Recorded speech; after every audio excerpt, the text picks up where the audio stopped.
Good morning. Good morning. And welcome to another lecture given by the Institute of Divine Metaphysical Research Incorporated. First of all, this is a school and not a church, and we are not associated with any church organization, Jehovah's Witnesses, or any other denomination that you have taught in the world today. Now, this school was founded in the year of 1931 by Dr. Henry C. Kinley, who had a divine vision and revelation direct from Yahweh. And the charts that you see pictorially illustrated are results of that divine vision and revelation. We have branch schools operating throughout the United States, also schools operating in various countries throughout the world. Now, we'll be explaining the names you see here.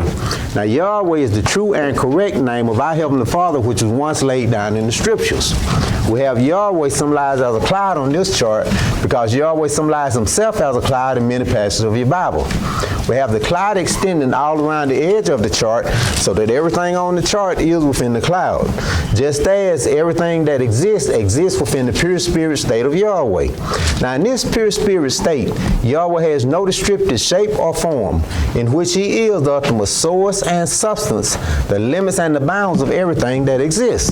Now, when your translators has come across the true and correct name of our Heavenly Father Yahweh, they have usually inserted the English title, Lord. Yahweh, now taking on a superincorporeal shape and form within himself, is known as Elohim. Now, superincorporeal means without physical flesh and blood, and in this state, Yahweh Elohim can only be seen in a divine vision and revelation, as stated in Exodus 24:9 and 10. Then went up Moses, Aaron, Nadab, and Abihu, and 70 of the elders of Israel, and they saw the Elohim of Israel. Now remember, they saw Elohim in a divine vision and revelation. Now, when your translators has come across the true and correct divine title for Yahweh in shape and form known as Elohim, they have usually inserted the English title, God. Yahweh Elohim now, manifested in a physical body as the Savior of the world, is Yahshua the Messiah, as stated in John 1:1. In the beginning was the Word. The Word was with Yahweh, and the Word was Yahweh. And in the 14th verse, and the Word was made flesh and dwelt among us, and we beheld his glory, the glory as of the only begotten of the Father, full of grace and truth. Now, when your translators has come across the true and correct original Hebrew name of our Savior, Yahshua the Messiah, they have usually inserted false and erroneous names, such as Jesus Christ. But remember, Yahweh in pure spirit as the Father, Yahweh in a superincorporeal shape and form known as the Word of Son is Elohim, and Yahweh manifested in a physical body as the Savior of the world is Yahshua the Messiah. Yahweh in his two manifestations, but one Spirit, as stated in 1 John 5:7. For there are three that bear record in heaven, the Father, the Word, and the Holy Spirit, and these three are one. Now, my investigation on your part will prove to you beyond a shadow of a doubt that the name and title we teach here are true and correct, but that the names and titles that you have taught in the world are false and erroneous. For an example, look up the letter J. It is not and never has been in any part of the Hebrew language. It did not come into existence in any language prior to the Middle Ages. Therefore, such names as Jehovah and Jesus are impossible renderings of our Heavenly Father's true and correct name, Yahweh, and his Son, Yahshua the Messiah. Our aims. The primary constitutional objectives of the Institute are as follows. First, to help you find and know Yahweh, our Elohim, as he really is and actually exists. Second, to form a nucleus of universal brotherhood of humanity in Yahshua the Messiah without the distinction of race, nationality, sex, creed, caste, or color. Third, to investigate the unexplained spirit law, or so-called laws of nature and powers latent in man. Fourth, to encourage and promote the study of the Scriptures compared to religion, psychology, philosophy, modern, practical, and occult science. Fifth, to extirpate current superstition, skepticism, and ignorance. Sixth, to learn, know, and understand the operation of Yahweh's eternal purpose through the dispensation and ages. Seventh, to discern and avoid being deceived by Lucifer, the serpent, the devil, the dragon, or Satan and his demons operating the mystery of iniquity on earth through the dispensation of time. 8, to earnestly contend for the common salvation and faith which was once delivered unto the sons or children of Yahweh.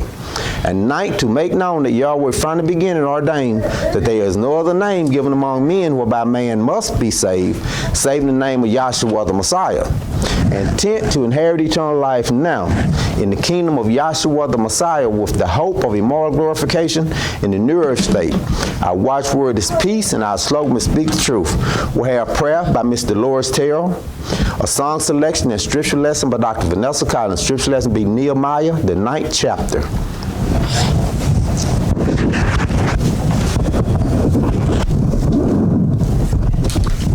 Let us bow our heads and pray. Our Heavenly Father, Yahweh, once again, Father, we're truly grateful and thankful that you woke us up this morning, clothed in our right mind, ready to give praise, honor, and glory to the holy name. Father, we ask and pray that you move us this morning in a way that will uplift us in our spirits and convince us in our hearts that you are truly our Elohim and we are truly your son. Father, we thank you always for the things that you have done for us and ask and pray that you continuously give us and show us abundantly and prosperity, that you are with us always. Help us to understand truly that you are the Elohim, unlike any other. You are not a felon El, that you are the true Elohim that way back in the days with the previous servants, Father, that you showed that you are the true El. And we ask and pray this morning, Father, that you are truly convincing us each and every day that you're with us and in us, doing all things to the good of those that love you. Father, we ask these things in your Son's name, Yahshua the Messiah. Let us all say, hallelujah. Hallelujah.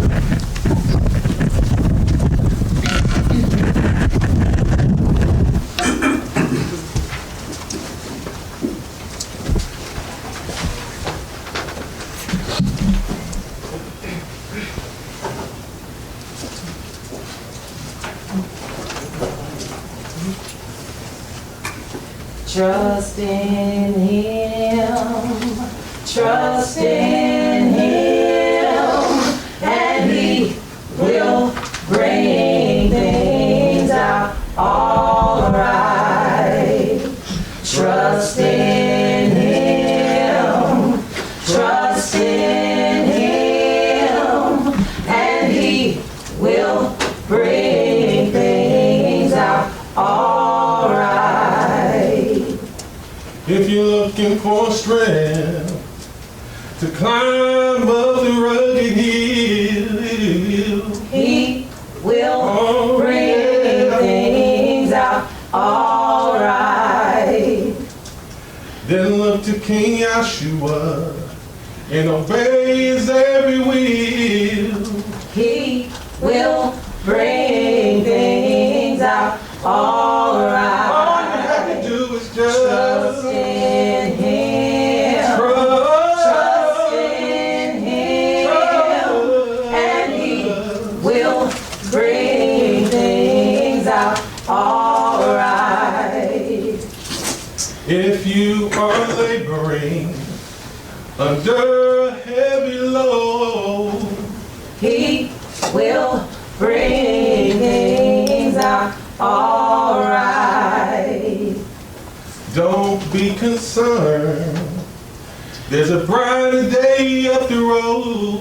He will bring things out all All you right. gotta do is trust. Trust in him. Trust in him. And he will bring things out all right. A cattle upon 1,000 hills, they all are mine. He will bring things out all right. And I don't have to tell nobody when I don't have a dime. He will bring things out all All you right. have to do is Trust trust. in him. Trust in him. Trust in him. And he will bring things Yes, he out will. all right. All you have to do is trust. Trust in him. Trust in him. Trust in him. And he will bring things out all right. Trust in him. Trust in Him, and He will bring things out all right. Trust in Him, trust in Him, and He will bring things out all right. Trust in Him, trust in Him, and He will bring things out all right.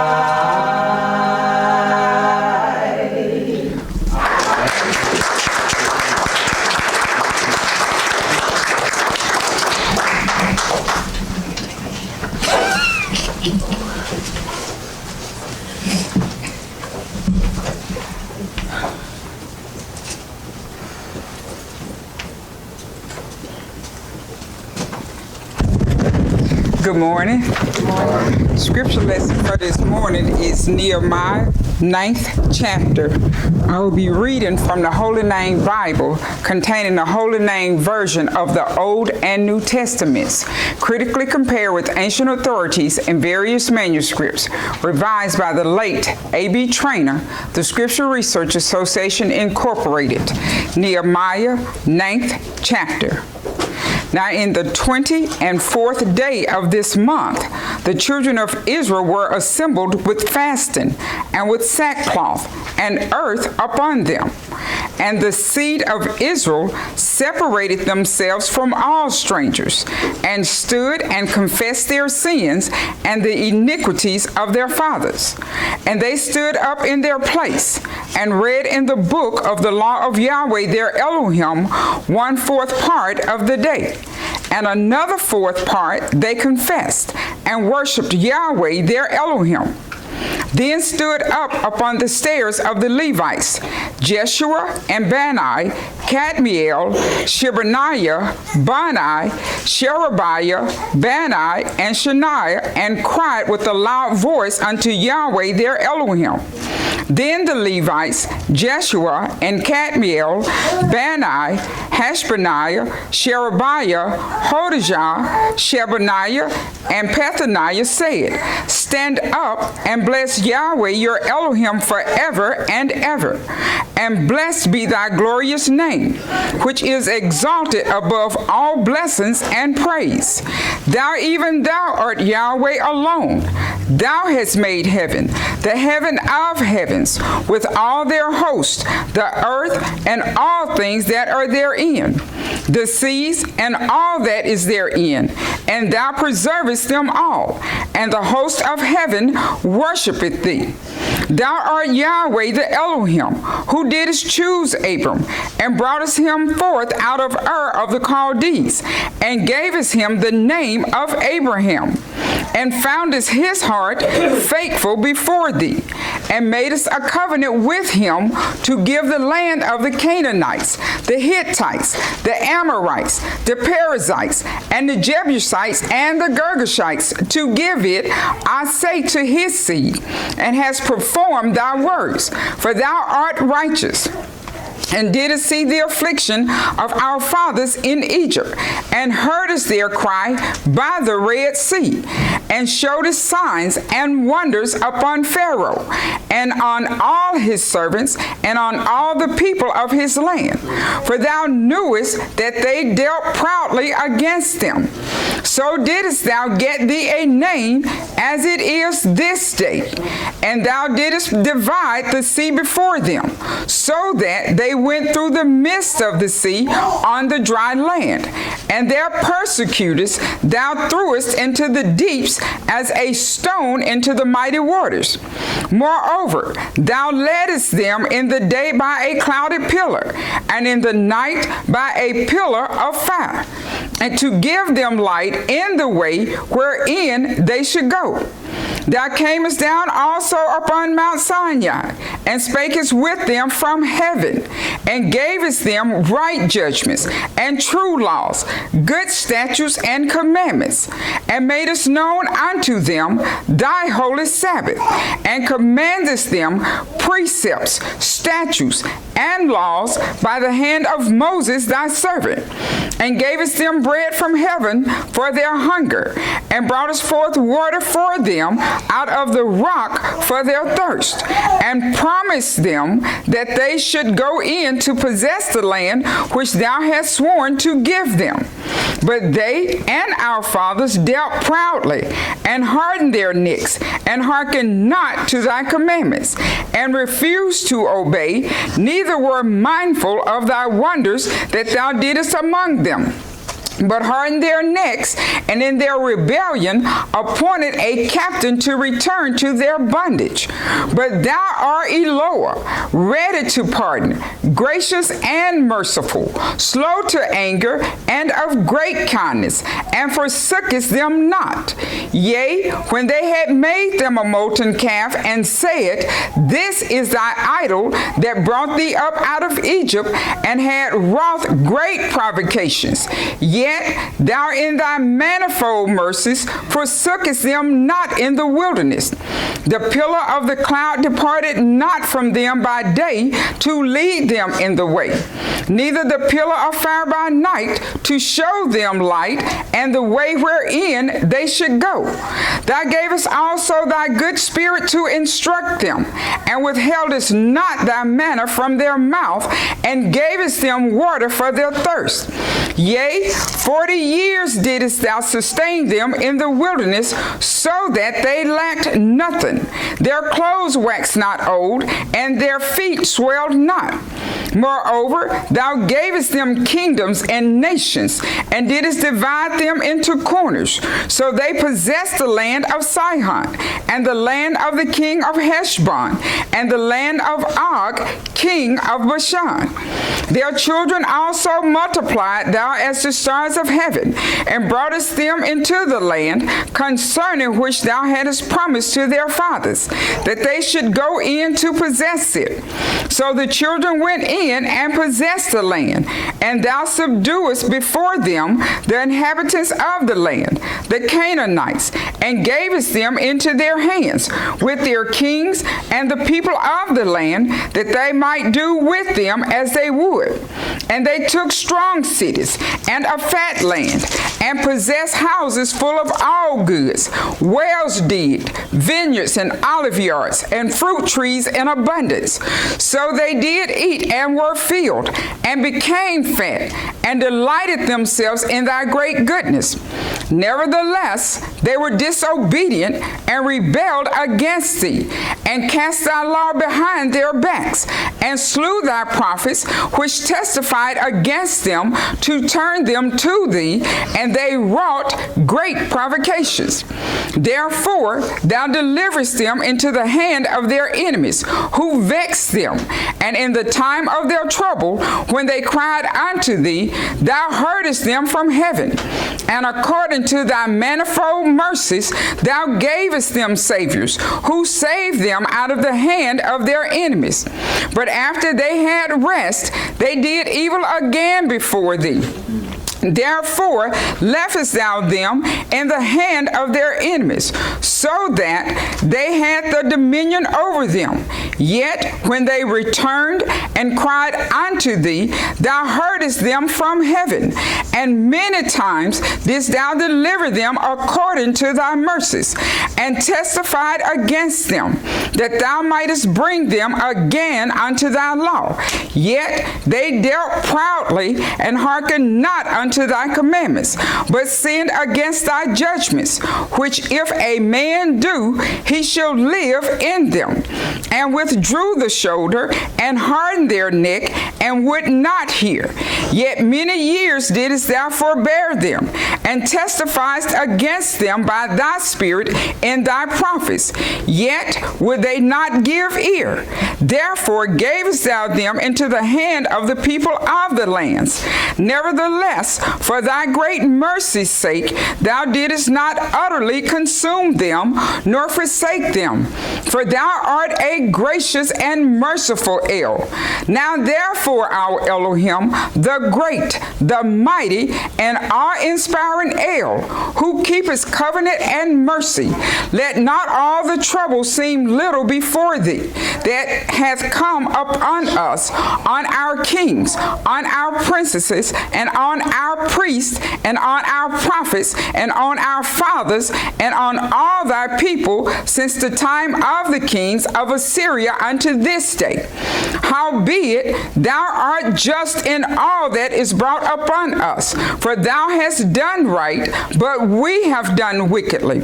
Neither have our kings, our princes, our priests, nor our fathers kept thy law, nor hearkened unto thy commandments and thy testimonies, wherewith thou didst testify against them. For they have not served thee in their kingdom, and in thy great goodness that thou gavest them, and in the large and fat land which thou gavest before them, neither turned they from their wicked works. Behold, we are servants this day, and for the land that thou gavest unto our fathers to eat the fruit thereof, and the good thereof, behold, we are servants in it. And it yielded much increase unto the kings whom thou hast set over us because of our sins. Also, they have dominion over our bodies and over our cattle at their pleasure, and we are in great distress. And because of all this, we make a sure covenant and write it, and our princes, Levites, and priests seal unto it.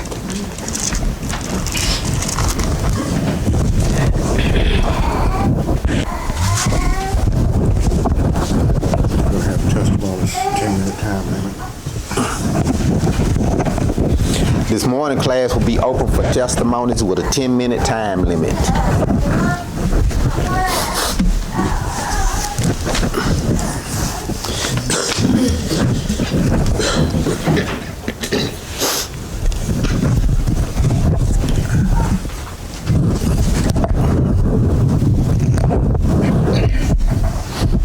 Good morning.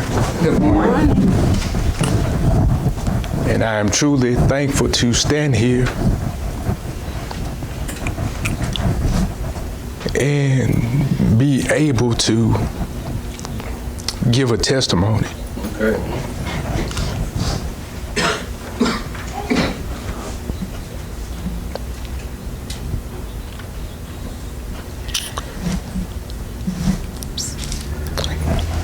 It's been a long journey.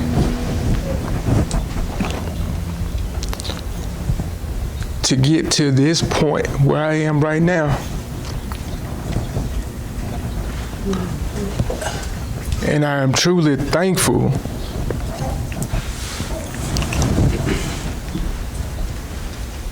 of how Yahweh did this for me. See, I don't feel sorry. And I'm not angry and frustrated about it. I'm extremely happy of this journey that I've been on. Because if Yahweh had not done it this way for me, I couldn't stand here this day and tell you that without a shadow of a doubt that I know Yahweh is real. Mm-hmm.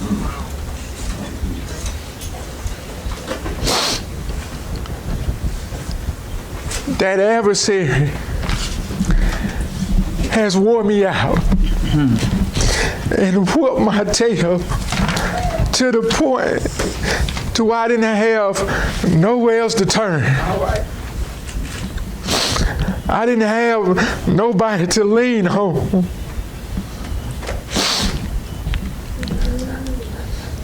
I couldn't get guidance from nobody in my life except Yahweh gave them the wisdom and the words to encourage me, to hold my head up and keep on fighting. Right. Because that's what this is. That's right. This is a fight For your life. for your eternal life. And can't nobody come in and fight for you. That's right. See, this has to be made real with you. All right. You have to become whole with what you say you believe. All right. And we sit and we play and we procrastinate. There are some things in place All right. that will move you All right. and will get you where you need to be, regardless of how you look at it. That's right.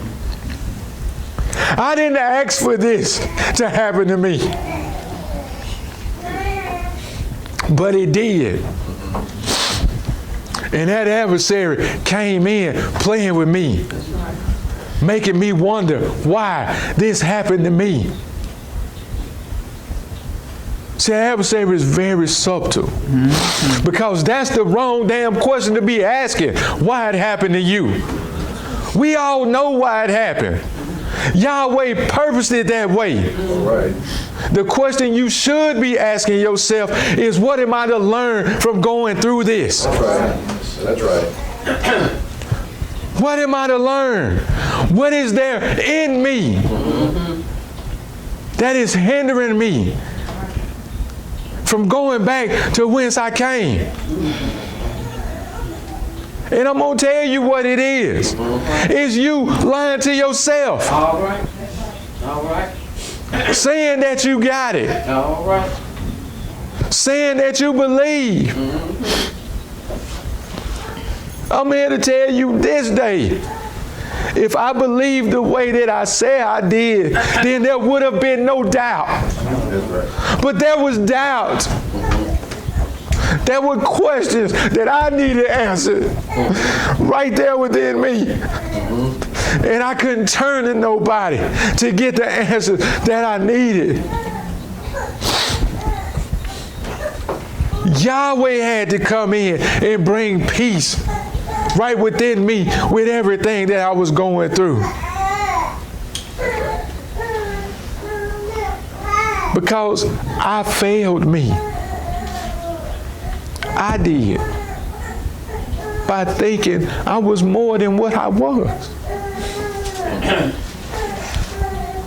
By thinking I was in a place to where I could be comfortable and be content.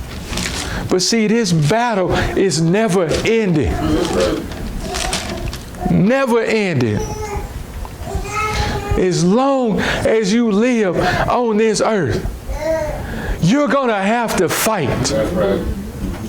That's right. You're going to have to. And I'm here to tell you that you're going to get tired. You're going to be weary. You're going to feel like you're ready to just throw your hands up in the air and just give it all up. But see, you can't do that. Because we have something that is within us that is more powerful than anything that you ever go through. That's right. Great is He. When Yahweh was bringing the children of Israel out of Egypt and through the Red Sea, didn't He tell them, stand still, I will fight for you. That's what you have to believe. But see, we always trying to do something on our own. We always screwing it up and getting in the way. See, the hardest thing for you to let go of is that carnal mind. That's right. That bastard has a hold on you. It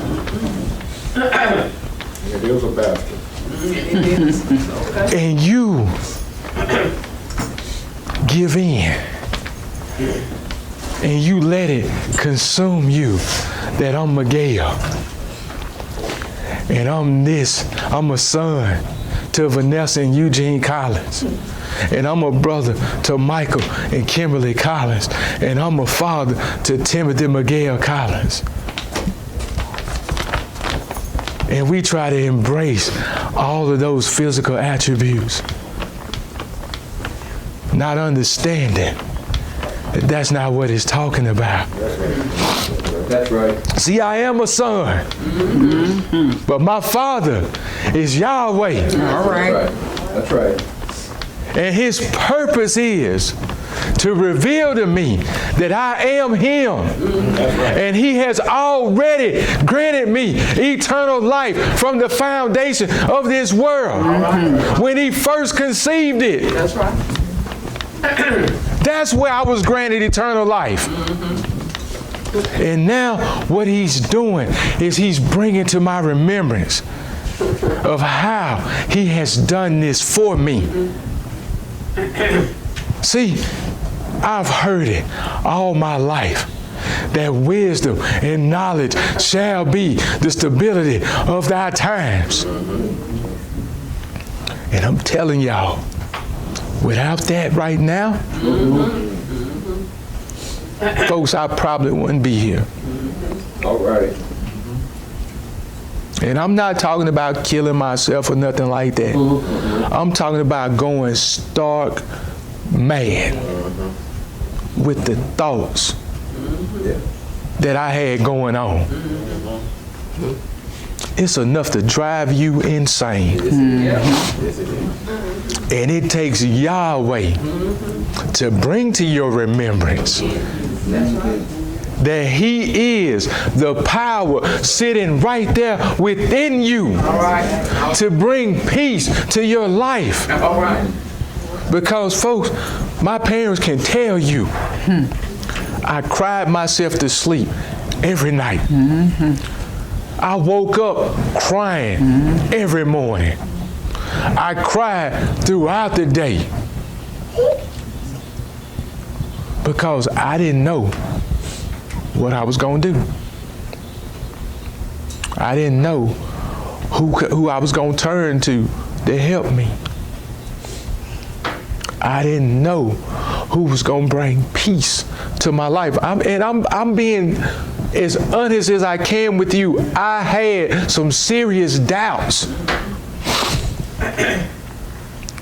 because that adversary came in and the thoughts were saying, well, hell, I ain't never did nothing to nobody. I've never mistreated anybody. I've always gone out of my way to make sure everybody was happy. And that don't have a damn thing to do with nothing. That's right. Because it wasn't about me. That's right. It wasn't about what I've done in this physical life. See, we were given a commandment. Love, honor, and obey Yahweh in obedience. See, that's the kicker, in obedience. But see, for so long, we've been disobedient. That's why we go through the things that we go through. Because you've been disobedient by still thinking that you're somebody or you're something in this world. Come out of the world, my people. See, we've been told that. But see, contrary to popular belief, we still try to hold on to it. We don't want to let it go. And you know why? Because you're scared. Look out. You're scared to embrace who you really are. Why has it been preached so much lately and being brought back to our remembrance? You are Yahweh. The only thing is you're not conscious of it. And you don't want to become conscious of it because you're scared of the responsibilities that you have when you take that on. That's right. That's right. See, you don't want to walk circumspectly. Okay, now. You want to walk in the ways of the world and hide and duck and dodge and blend in. You don't want to turn it loose. But see, we're not here for that reason. See, we're special. Peculiar generation. We are special. You are a pure spirit walking around in a body. All right. Pure spirit. Now, the question is this. Is it that spirit of righteousness? Or is it that spirit of unrighteousness? See, you got to find out. And in order for you to know, and I'm not saying in order for you to just take, you know what I'm saying, just believe this. Because see, you have to know. You have to have an intimate relationship with the things that have been preached to you this day.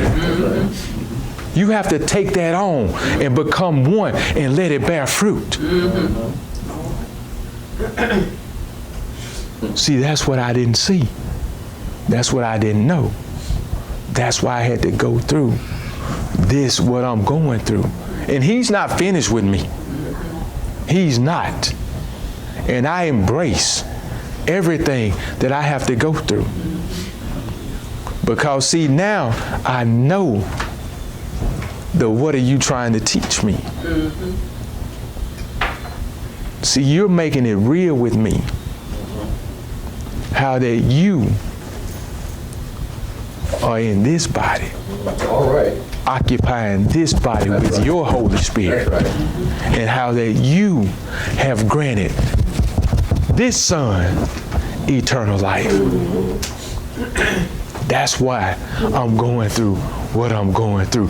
Not that it has a thing to do with Miguel and who he is from a physical standpoint, because trust me when I tell you this, Miguel has done nothing, absolutely nothing to deserve this great blessing that Yahweh has given to his sons. I didn't earn this. And I damn sure can't work on it. Because Miguel is vile. He is carnal minded. And he's disobedient. But see, through the grace and mercy of our Elohim, we have a chance to get it right. So now, every morning and every night when I go to bed or when I wake up, it is simply, thank you, Father, All right. for giving me this wretched son, for giving me an opportunity to get it right. That's right. I can't ask for anything else. See, that's the righteous judgment of Yahweh. No matter what we've done in these physical bodies, he's granted you eternal life. And yes, it's going to take some trial and tribulation to get you where you need to be. So you might as well get ready for it. Because see, we all have our own personal battles that we have to fight. But let me show you something about that. They all coincide with one another. And I'm going to show you how things lined up. Because see, I've had a lot of conversation with my mom and with my dad, with myself, with, various family members. Because that's all I've had. And that's all we got now. This body. This is all that we got. And we have to be the backbone for one another. All right. When you see your brother weak, don't condemn him. Right. That's right. Hell, because you got a battle coming up. All right. All right. And the same thing you won't give, you going to be looking for it. Okay. That's right. All right now. Why did that woman retire when she did? Right. Why is my dad on the job where he can get off when he needs to. That's right. See, these are things we don't think about. Yahweh has everything going on within each individual life at the same time. That's right. He's a supplier. And it's to support the body. That's right. I never wondered why she retired.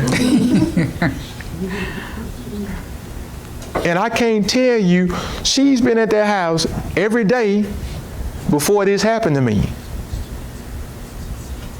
After it happened, I got somewhere I can go and get some assistance and get some help. Because I'm telling y'all, I could barely walk. I could barely stand. I had to have help getting up and down. I couldn't even sit down on my own without somebody helping me. My daddy got off, would come help me take showers. I couldn't even bathe on my own.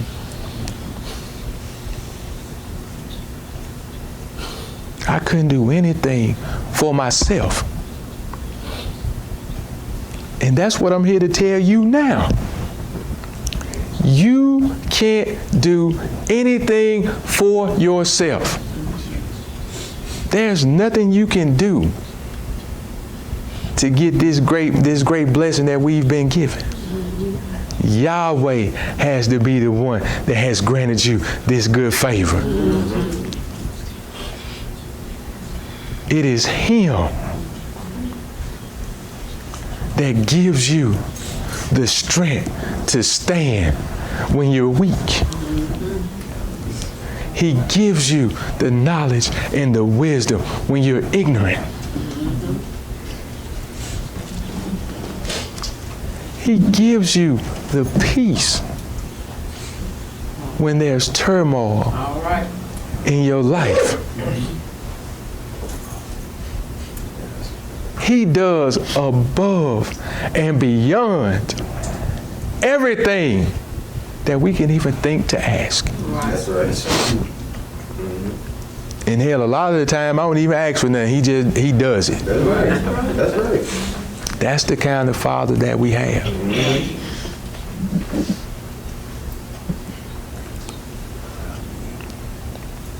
And I'm telling y'all, I didn't even have plans on coming this morning. I didn't.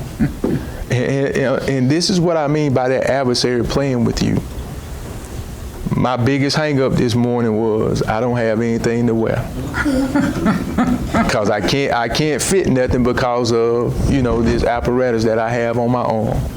And all I've had on is a t-shirt and these jogging pants. That's all I've had.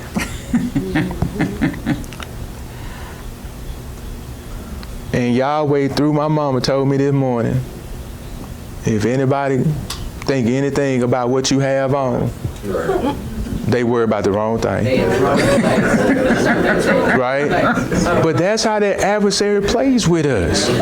Just something that simple. And it's a snowball effect. Because once he gets you with that, guess what?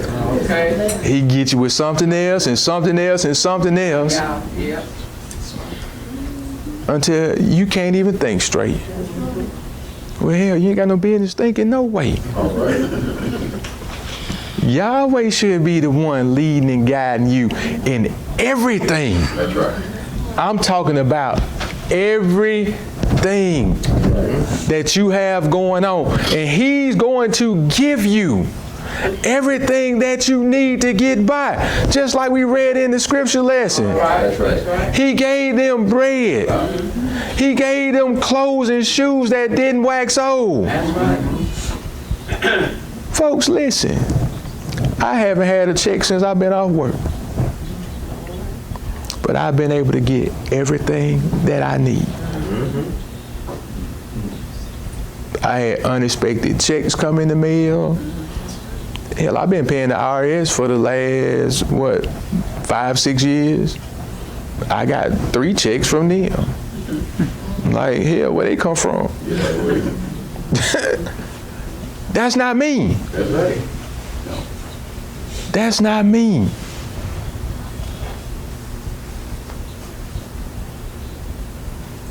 We haven't skipped a beat. The only thing I've had to do was believe and get my strength up. That's all I've had to do. And just exist. Just exist. Stop trying to be Miguel. Stop trying to be him. And just be who I really am.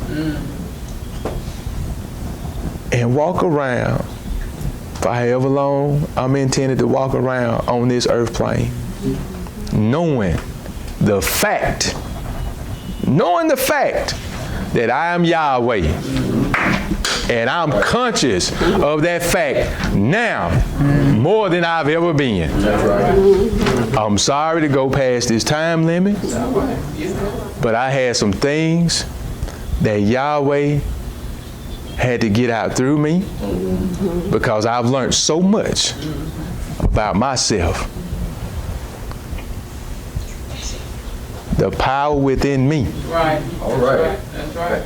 All right. I've tapped into it. All right. That's right. And I'm gonna tell y'all this, just to bring it down a little bit to a physical standpoint. I want y'all to see Yahweh working in this.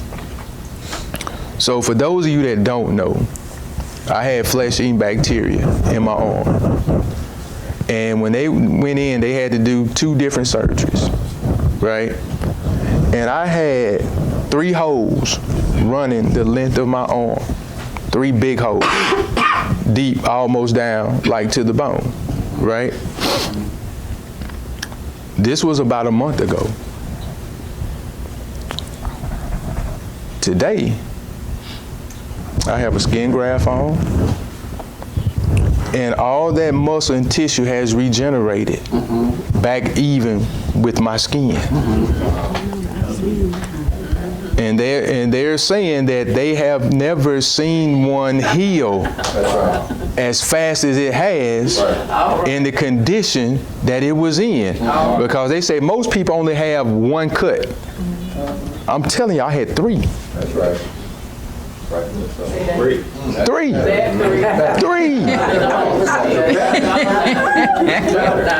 Say that. That's right. I can't take it. And for it to heal as fast as it did, see that remember that transcript, the power within you? Yes. Yes, indeed. How the body has the ability to heal itself. Go on now. See, that's Yahweh. That's right. But see, without knowledge and wisdom, Right. you couldn't see that. That's right. That's right. You would think it's just some kind of medical miracle. And when I tell you that Yahweh was in every doctor and every nurse that I had, the knowledge that has been given to me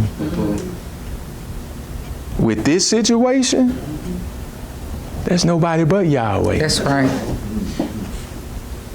The kindness and the compassion All right. that those people showed me while I was in the hospital, that's nothing but Yahweh. That's right. That's right. The humbleness that he placed in my heart That's it. to treat those people like their job was the most important one in the world. That was Yahweh.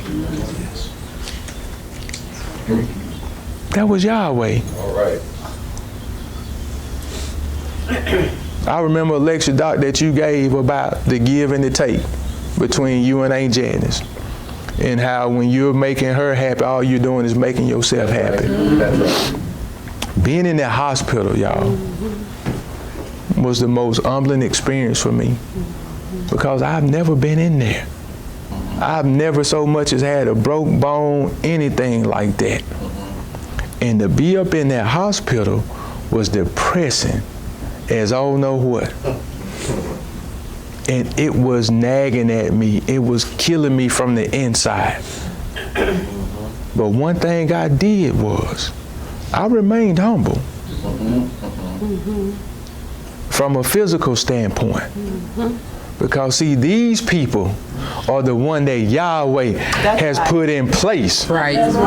to take care of his sons. Come on. And what the hell I look like mistreating them, taking care of Yahweh's son. For what? For them to mistreat me? No. No. Not gonna do it. Because it was easy for me to be angry and upset. It was very easy. Because to be honest with you, I was. I was frustrated. I was depressed. I was angry. Y'all, my feelings was hurt. And that's not an easy thing to do. It's hurt my feelings. But my feelings were hurt that I had to go through this. And that adversary played and toyed with me till I just couldn't take it no more.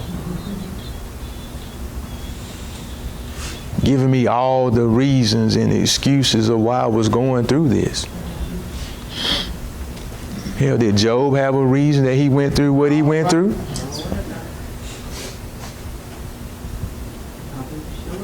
He went through what he went through simply because that adversary told Yahweh, if you remove that hedge from around his head, he'll curse you to your face. Well, hell, I got to know. I got to know. And no, not at one moment did I ever say Yahweh wasn't real. See, the doubt was never in Yahweh. The doubt was in me. It was in me. And I'm here to tell you, Yahweh has shored that up for me. Yahweh has shored that up. Like I said, I know I'm not finished. I know I'm not. But I will tell you what I am. I'm ready. I'm thankful. I know now to let knowledge and wisdom be the stability of whatever I'm going through. All right. I know that. See, I've always said I knew that. But hell, when the time came to show and tell, I ran and hid. I ran and hid. I was ashamed, folks. I was ashamed that everything that I said, I knew and believed, went out the window so fast. I was ashamed. And that's a lot of reason why I cried myself to sleep every night. A lot of the reason.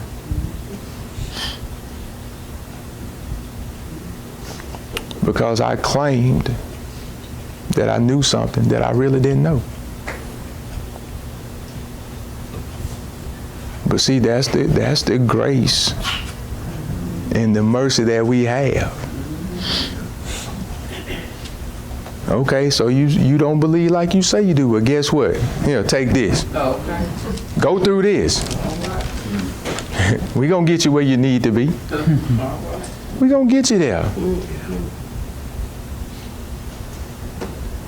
Just like homework. Like me, I never had to study for nothing. Right? It just came easy to me. Right? But there are some kids who diligently have to study. And they have to go through it over and over and over and over again until they get it right. That's what I had to do this time.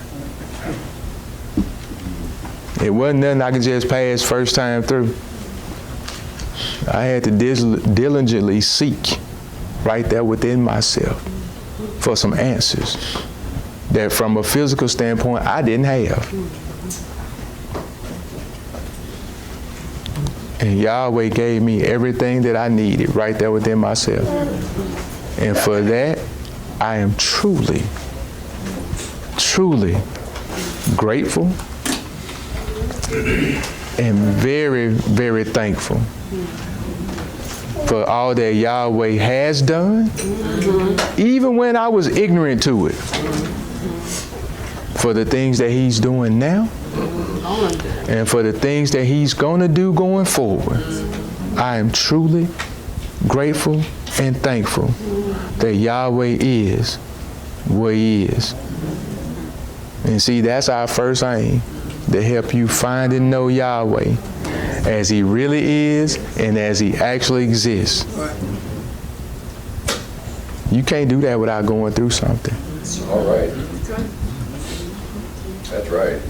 Because see, something is going to have to make you be still. All right. And when I tell y'all I've had nothing but time, for the first time in my life in a long time, it has not been busy. And I've had time to reflect. I've had time to go on YouTube and listen to the class. I've had time to look at the other classes and just look at a whole bunch of things. And it's been great. And like I said, I'm thankful for everything that I've gone through up to this point and everything that Yahweh is going to bring me through going forward. All right. And with these words, I thank you. May Yahweh continue to keep and bless each and every one of us.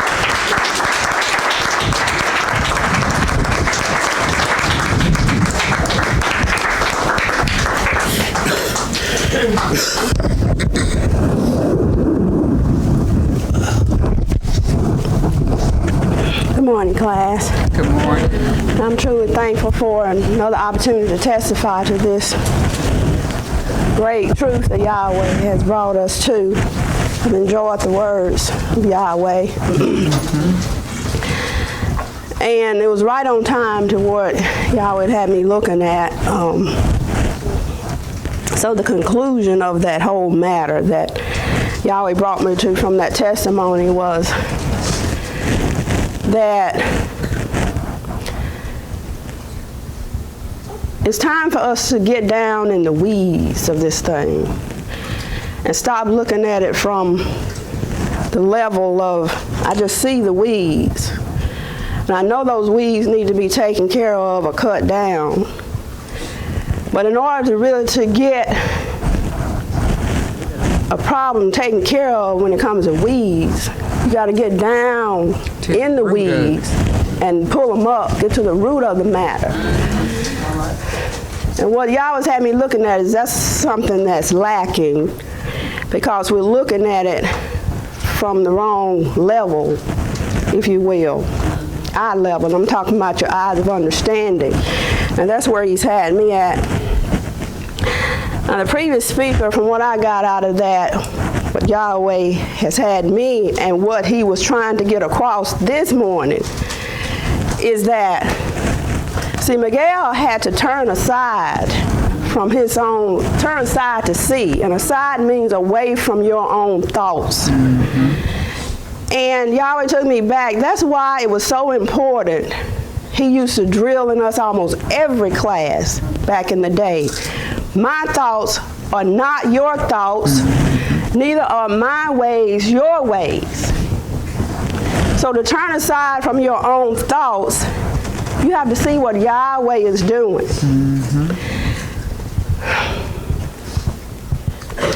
Because our thoughts All wicked. right. They're wicked, they're vain, they're just carnal. Now, Miguel was talking about he had to come to see. And what Yahweh's taking us all through, you must come to see who you are. That's the importance of the first aim, is to help you find and know Yahweh as he really is. He could have said to help you find and know Yahweh as he is and actually exists. But he said as he really is, which means that not your thoughts about how he is and how he exists, but how he really is and actually exists. Takes your thoughts off of it, because we've seen here recently what our thoughts do. We want to make him, discernible in his pure spirit state. That's why you have to get your thoughts off of it, off of everything, off of Yahweh's purpose. Now, like Miguel mentioned, what we all have to go through is for that exact purpose. Is to come to the conclusion of the whole matter that you are Yahweh. Listening to a lecture this morning, yesterday, where the founder said, I am Yahweh in a body. He said, I'm not talking about what appears to be. He said, I'm talking about my inner self. When he created Adam, and when I heard that, Yahweh took me to this. When he created Adam from the dust of the earth, it was a body that he created. This was a body that he created. But it did not become animated or did not have life until Yahweh got in that body, Adam.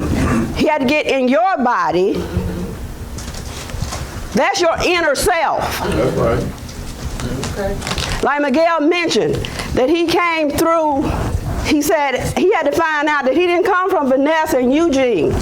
When he came through the loins of that woman there, did Vanessa or Eugene breathe into him the breath of life? Nope. Did a doctor pump some oxygen in him to make him take on that breath and say, yeah. Did anybody have anything to do with that? That was Yahweh that got in him, in each and every one of us, when we came on the scene through our mother's loins, just like when he created Adam and breathed into him the breath of life, the same thing transpired with us. Right. So how can you say, how can you deny who you are? So whatever it takes for you to go through to come to that is necessary. That's what Miguel has come to see. That's what all of us are going to have to come to see. That's right. Now this is what I saw while he was talking, because I was reading this the other day. See, that's why I say you got to get down in the weeds. When you read about Elijah and Ahab and Obadiah, and he told Elijah to call the 450 prophets and the men, 450 prophets of Baal, call them together. And what did he say to them? How long halt you between two opinions? If Yahweh be Elohim, follow him. If Baal, follow him. Now this is how you get down in the weeds of it. We're not just talking about if the Lord be Elohim, follow him. We're talking about anything that you set up with high authority, which is your thoughts. All right. If Yahweh be Elohim, follow him. If your thoughts, the one you have, the thing that's ruling in your conscience, which is Lord means anything with high authority, well, your thoughts have taken on high authority. So what Miguel has come to, and all of us got to come to, if Yahweh be Elohim, follow him. If your thoughts be in control of something, then follow them.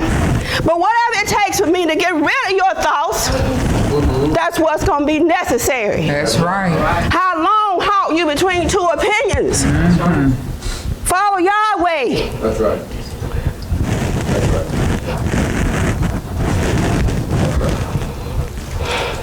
Be still and know everything that's going on. You got to get your thoughts off of it. You got to get down in the weeds and see what Yahweh is doing.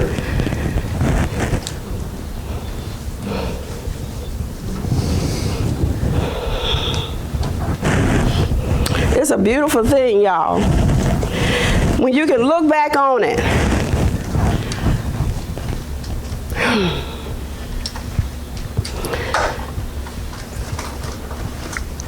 When you just get your thoughts off of it.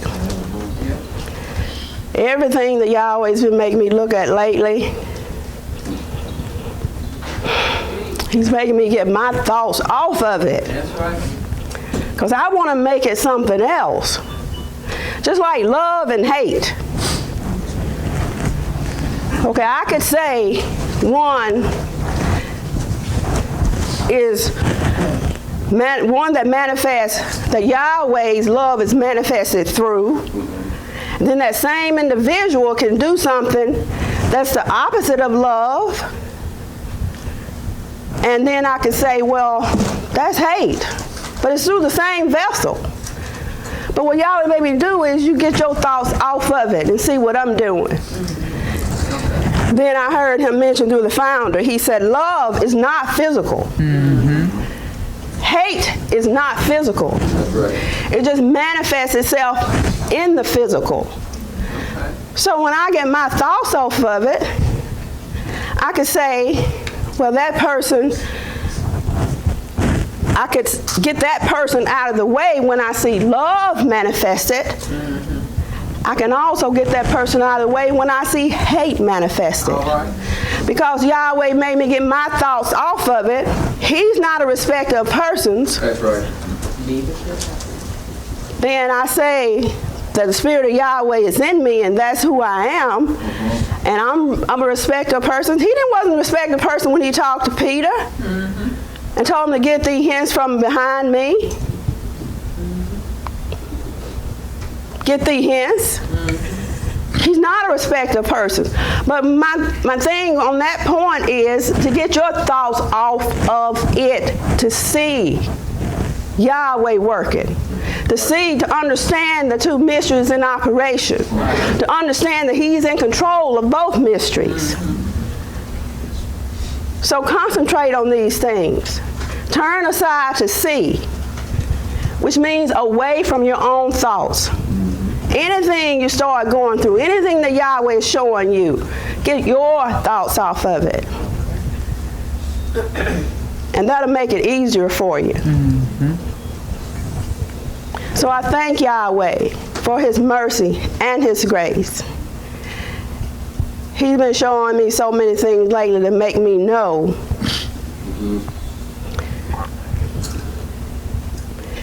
that when you're obedient, I can show you some things. I can give you something. I can give you your desires. Just like your parents. When you're obedient, they're not hesitant to do for you. When you're disobedient, they'll still do the necessary things, but now I know I'm one of those parents. I'd be darned if I'm going to go out of my way to do other things if you're disobedient. But obedience is what brings about that you desire from Yahweh, that you desire of Yahweh. And obedience, that's something else you need to meditate on. Exactly what is obedience? Coming to class, reading my Bible, get down in the weeds and look at the whole picture. That's right. Wisdom and knowledge. If you reject wisdom, if you reject knowledge, if you reject patience, that's disobedience. That's right. So get down in the weeds. Look at the whole thing, y'all. That's why he said over and over and over again through the founder, you got to get a profound knowledge and understanding. That goes way beyond what we think about it, about our understanding, because we put our thoughts on it. That's just the way we're made. We're vain. We got to have something to do with something. So I hope that something's been said to stir up your pure minds. We are close to this thing being over. So we must be about our Father's business. And if you are Yahweh as you claim, and I do say as you claim, and when I say you, I'm talking about you as a whole, the whole body. If you are Yahweh, then when you make your supplications known unto Yahweh, when you submit them unto him, that must be done right within you. You don't send it off somewhere. Like Melanie said, the question was asked her. When you pray unto Yahweh, when you make your supplication known, where are you sending it off to?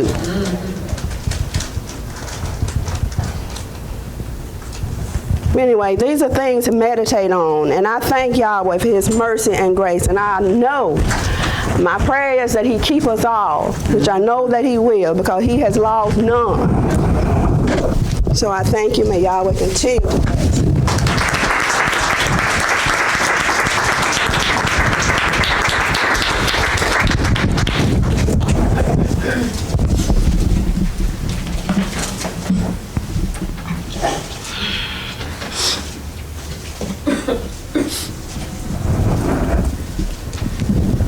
Good morning.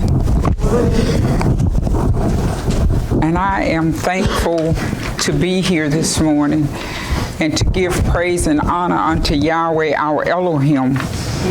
And as was read in the scripture lesson this morning, Yahweh truly is our Elohim to give all praise and glory unto, for he has not left his son at all. Now, I'm just going to briefly reference Miguel's testimony because it truly was a learning experience, and I say for all of us. And Renee called me every day, and she was like, well, Bernice, you're not going through this by yourself because all of us are affected by this. And the one thing I had to look to, because like the night that I took him to the emergency room, you know, all these different doctors in there working with him and saying this, that, and the other, and it still had not registered yet until after he had his first surgery. And then the doctor came in and said, well, it's good you brought him in when you did, otherwise he would be dead. And I'm like, wow. And it hit me. But the impact that it had was, I was thankful unto Yahweh, because then I had to turn right within myself and ask Yahweh for strength to get through the whole ordeal, because I didn't know what was coming up or anything like that. All I knew was that I had to depend on Yahweh. So right within myself, I started to ask Yahweh for strength and for understanding, to be able to stand and to understand, because I knew beyond a shadow of a doubt that his will was going to be done. So going through the whole thing, and like he said, when he got home, sitting there listening to him cry, and he kept saying, well, Mama, I don't want to be a burden on you. I don't want to worry you. And so what I said to him was, well, it could be that I was still having to get up every morning, go to work, and leave you here, and you be by yourself and couldn't do nothing for yourself. I said, so, you know, be thankful to Yahweh for even in what appears to be the little things. Because see, Yahweh have worked a work in our day. See, we ain't gotta, I mean, even though Yahweh told us to remember the former things of old, Yahweh have done enough in our lifetime to convince us that he is real. There is none else. And when we went to this conference and to listen to some of those people, you know, it makes you, Yahweh said this through Paul, though we are an angel from heaven, preach any other gospel than that has already been preached, let him be accursed. Yahweh said he was going to take the name of Baal out of your mouth, and you shall no more call him Balaam, but you're going to call him Ishai, which means my husband. So then why are you still having a slip of the tongue where you saying, Lord have mercy in Jesus Christ and all of that. Yahweh should have taken that from you, or Yahweh did take that away from his sons. Because see, we ain't looking to that ignorance no more. We know beyond a shadow of a doubt that it is Yahweh that has come unto us. You know, and Renee was laughing, but I know she was serious, and she said this: even if Carl Wesley Boston would come to us right now and say, everything that I told you is a lie, she said, I wouldn't even believe him. That's how Yahweh have worked a work in our day and time. And see, and that's all we have to go on is this truth. And look, I got a chance to talk to an individual that was from another school. And just listening to him, and it was Renee and I that he was talking, where he was talking to us, and I'm sitting there and I'm puzzled as to why they're still saying Yahweh is three. First of all, Trinity is not in the Bible. And then when you start looking at it, Yahweh have proven to us that in this state, he is pure spirit. See these words that you see right here? There are no words like this that's floating around in Yahweh. This is what Yahweh actually is. Yahweh really is wisdom. He really is knowledge. It ain't some stuff that's just floating around that you're having to try and comprehend.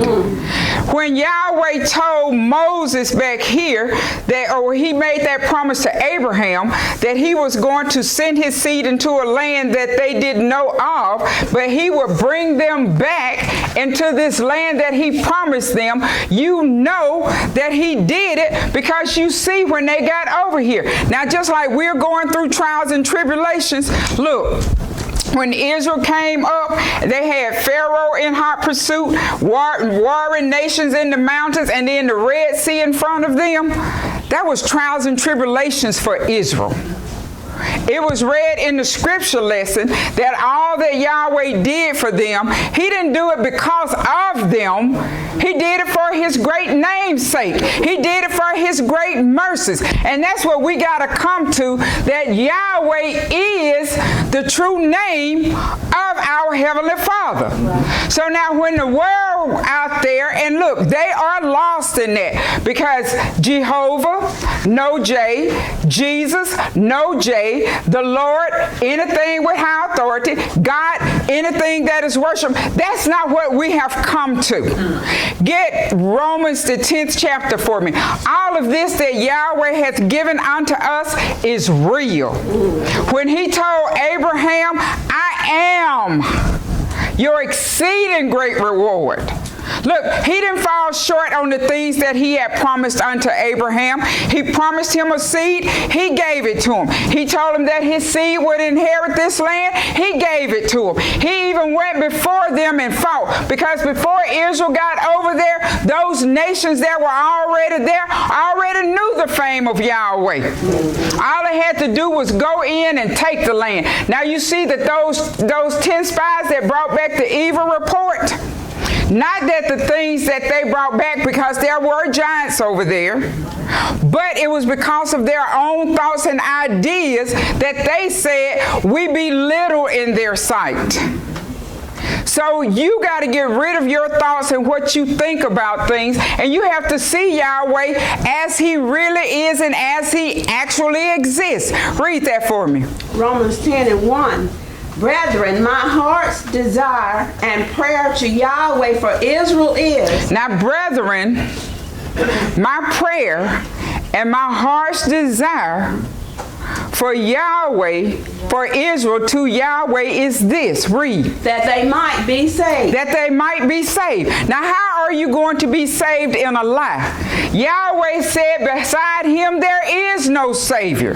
So then when you explain Yahweh is the name of our Heavenly Father, and you say Yahshua is the Savior, don't you know that that's one and the same? Look, Yahweh's name is not Yah. Yahweh gave that to us to help you understand how he brought this down for us. When you look at Yahshua, that is Yahweh is salvation. Jehovah is a false bastard rendering that they brought about using the false letters in the Tetragrammaton. The Creator's name is Yahweh. Read. For I bear them record that they have. Now look, I bear them record. Now look up the word zeal. I bear them record that they have a zeal of Yahweh, but it's not according to knowledge. They have a desire. Read the definition. A fervor for a person, cause, or object, eager desire or endeavor. Look, they have an eager desire or endeavor, but the problem is they won't get rid of self. Right. Now over there in Psalms 55th, it said that the enemy was one of mine own equal. So as long as you think you're something, you're somebody, I got it going on, I can do this, I can do that. Look, you're not seeing Yahweh for who he really is and as he actually exists. Because like Miguel said, Yahweh will send you through some trials and tribulations. And it's not to kill you, because we were already dead on arrival. That's right. It is to make us know that he is real. Read on in Romans. For I bear them record that they have a zeal. Now they have a strong desire of Yahweh. But not according to knowledge. But not according to knowledge. Why not? Because when Yahweh spake, they didn't hear him. You know, when Yahweh spoke this, it was as a book that was sealed, that was delivered to one that said, read this. And he said, I can't because I am not learned. This ain't about your education and how smart you are. Because Yahweh is able to reveal himself. Anything that you know about Yahweh, it took Yahweh to reveal it to you. Look. And I used to say this all the time, and this used to be one of my biggest hang-ups, because I heard it said that what's in car can't help me. I'm like, why not? But what I had to do was take it off the flesh. Right. Because see, that knowledge, if I don't have that same knowledge, then no, it can't help me. Because if I'm trying to come up with my own because I think I'm somebody and I'm better than, and Yahweh revealed this to me first, he showed. See that? You got it all messed up anyway. Read on in there. For they being ignorant of Yahweh's righteousness. Now they were ignorant of Yahweh's righteousness. And going about. And went about to set up their own righteousness. Right. 1 Peter 1:19 and 20. See, this is not about flesh and blood. Yahweh said flesh and blood cannot. It didn't say it might not. Yahweh said flesh and blood cannot inherit the kingdom. 2 Peter. 1:19 and 20. 2 Peter. Or maybe 20:21. Knowing this first. That no prophecy of the scripture is of any private. Now it has nothing to do with your private interpretations. Nothing. Read. For the prophecy came not in old time by the will of man, but holy men of Yahweh. Now holy men of Yahweh spake as they were moved by the Holy Spirit. So it didn't have nothing to do with any of these prophets back here. It was the Holy Spirit in them that was delivering to them the words of Yahweh. Read on into the next chapter. But there were, 2 Peter 2nd chapter, but there were false prophets. Also among the people. As there is right now. Right. They try to tell you where you don't have to go back to the law and prophets. That's antiquated now. They tell you that Henry C. Kinley is your Savior, even though he tells you every time that he's not your Savior. Right. He tell you he didn't die for you. That's right. But see, you would have those men right here now among you just like it was back then. Why you say, think Yahweh said, remember the former things of old. There's nothing that we're going through that these didn't go through back here. When Yahweh tells us you have to go through this psychologically and spiritually, so he meant that. Read on. Even as there should be false teachers among you. Look, even as there shall be false teachers among you. Now, the last class we had here, the scripture lesson was Jeremiah 23rd chapter, where Yahweh said he will give us pastors after his own heart that will feed us with knowledge. Right. He has done that. But he also said, him that will not discern, that man will I punish. So now Yahweh didn't stop the adversary in his track. What he did was make himself known unto us so that we could have something to look at so that we could discern. So now if Yahweh take us back here and show us where water baptism was set up at, where foot washing was set up at, where eating the Passover supper was set up at, and then he come down here to the Messiah and show us where he fulfilled it, don't you think you ought to believe him? Finish reading. Who privately shall bring in damnable Now look, they heresies, privately gonna bring in damnable heresies. Read. even denying the Redeemer that Look, bought even denying the Redeemer that brought them. them, Read. and bring upon themselves And bring upon themselves swift destruction. You have that going on down here. Now Yahweh over there in, I think it's Jeremiah, Ezekiel, where he talks about the watchman. Now if the watchman don't warn the people, then the people are taken away, but the blood is on the watchman's hand. But if the watchman blow the trumpet and warn the people, he takes the blood off of him. Look, Yahweh have blown the trumpet. I ain't talking about no man, for Yahweh is the true watchman, for who can watch out for his people but Yahweh himself? That's where we are down here now. Look, our 45 years, Yahweh have told us every tub is sitting on its own bottom.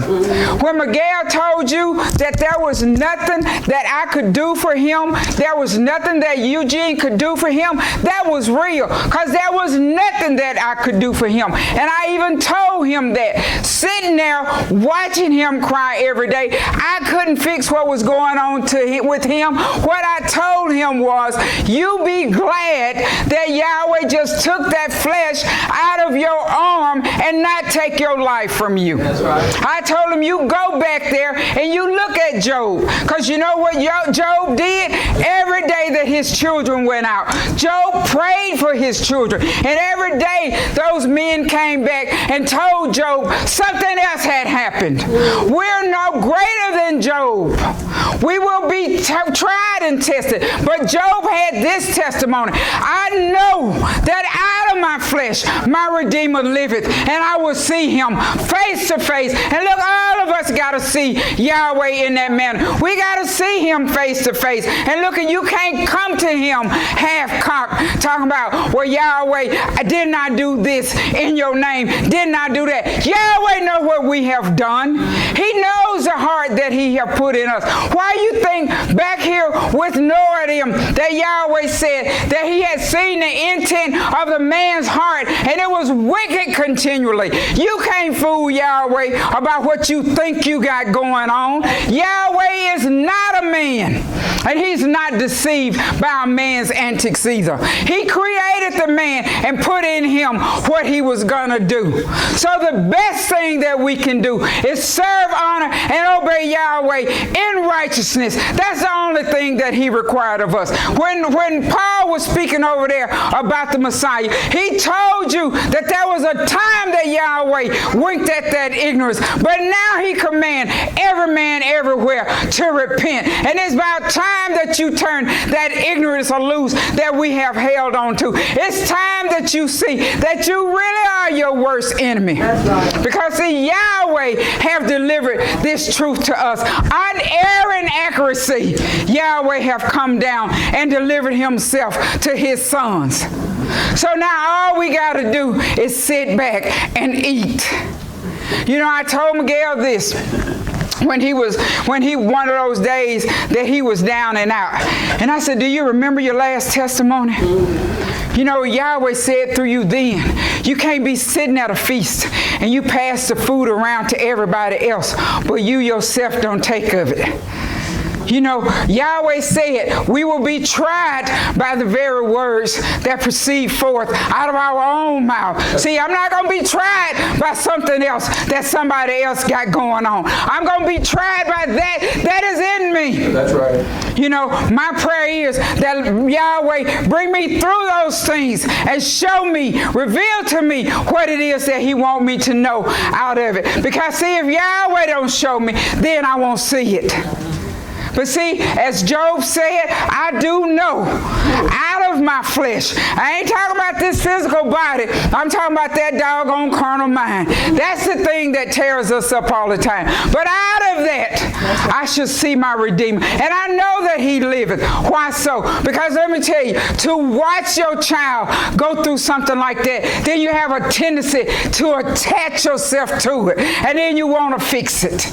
And then Yahweh is constantly showing, ain't nothing you can do about it. Because see, I got this going on. That's right. And then when you get through watching him cry, then you go and close your door and you cry. And you ask Yahweh, Father, how am I going to get through this? And then Yahweh said, well, didn't you ask for strength? That's what I prayed for. I wanted strength to be able to stand and understand and know that it was Yahweh's will. Let me show you this. When Miguel was being discharged from the hospital, Mike was going in the hospital. I sat in the middle of my bed and boo cried because I'm like, now it's just one of me. Now Yahweh, how am I going to be here with Miguel and do the things that he need and go and be with Mike and do the things that he need? I need two of me. And I'm sitting there and I'm crying. And Yahweh said, what you crying for? Mike got a wife. That's what I gave her to him for. She's to be there for him. Now Miguel was by himself. Quit your crying. And Yahweh wiped them tears away. And I was at peace because I knew, and I had a conversation with Daisha. And I told her, look, you got to be there. I can't be in two places at one time. Yahweh took all of that off of me. And I was able to do those things that I needed to. When I could go to Mike, I went to Mike. When I needed to be with Miguel, I was there with Miguel. But through it all, Yahweh was the one that had to lead me through all of that. And I'm telling you, all that we go through, I don't care what it is, how small it appears to be, how big it may be, Yahweh is the one that is walking us through all of this. Look, when Moses went unto Pharaoh down here, and then Moses asked him, said, when do you want Yahweh to take this off of you? Pharaoh was stupid because Pharaoh said, tomorrow, even though they were doing all that crying. But see, I wasn't foolish. Yahweh, I want you to give me strength right now to be able to go through these things. You show me of yourself. Look, I know you showed yourself to Moses because you see, Moses had killed a man down here in the land of Egypt and he fled for his life. And you gave him his life. How so? You reveal yourself unto Moses. That was Moses' real life. Not that he was a husband and a sheep herder out there. Moses' real life was Yahweh, and he showed him that out here. But look, Moses made excuses. Didn't want to go back down there. Yahweh got rid of all of them. As Yahweh would get rid of all of our excuses down here right now. All we got to do is embrace that he has given us. But look, over there in John, he said, for as many as received him, to them he gave the power to become a son. So if you just receive this that Yahweh hath given us, then you count yourself worthy of his blessing. For look, he said back there with Jacob and Esau, Jacob have I loved, Esau have I hated. Not that either child had done any good or evil, but that the purpose of Yahweh according to election would stand. So how you got to know that you were elected except that you could be obedient unto the word of Yahweh. Look, people, we have a great blessing that have been bestowed upon us. We have a great Elohim that have come down here and shown himself unto us. Look, all we got to do is take hold on that he hath given us. And look, and watching my sons go through that they went through. Look, it wasn't just for them. Yahweh really was showing me the power that was within me. Because see, had not it been for Yahweh, see, I would have folded long time ago. Because my thing was, Yahweh, you said you wouldn't put no more on us than that we can bear. So why you keep throwing it at me? Yahweh said, obviously you can bear it. So then, you know what I did? I asked for him to continuously show me his grace and mercy. Give me of his strength, because I know that's what he is. And look, and that's what all of us have to do, is rely on that Yahweh hath given unto us. We don't have anything else. And you know, don't be looking for it on the outside of you. Yahweh truly is within us, working his mighty powers, his wonders. So I hope you've gotten something out of what was said, and I thank you.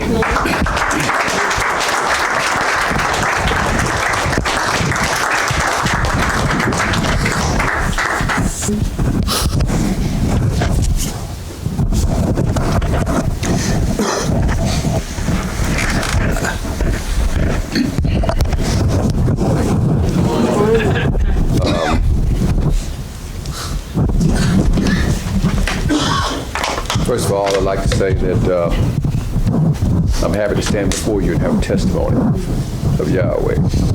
And the second thing I'd like to say is that Yahweh has he has been mighty good to his sons. You teach, I'm sorry. The way Yahweh teaches is not like a man teaches. He'd take you through something just so you'll wake up and see something that you didn't realize that he was doing. And Miguel, he broke me down when he was talking about the fact that both mom and dad were able to be perfectly in place. That's something that you have to meditate on. Yahweh is not out of place at anything that he's doing. Right. And your ability to be one and be conscious of that is what he is all about. That you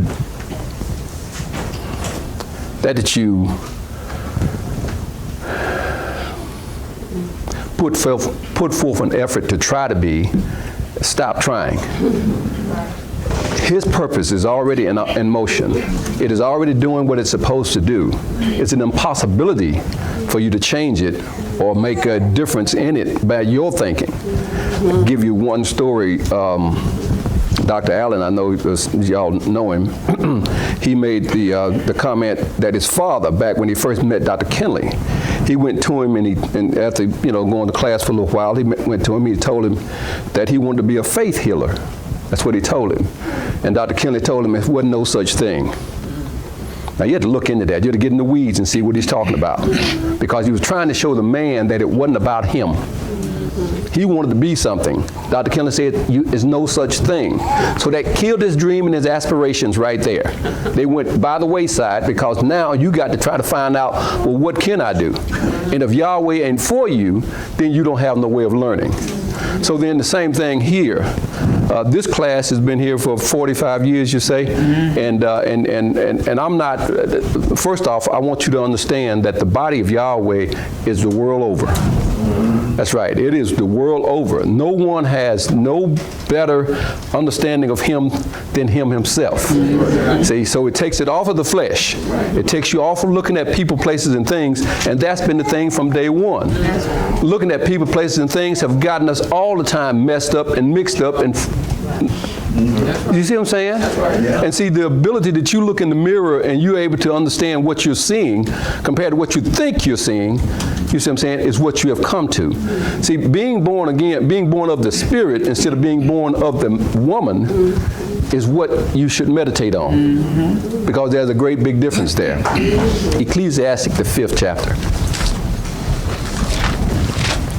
See, you really want to get to the place where you understand what it means to be still.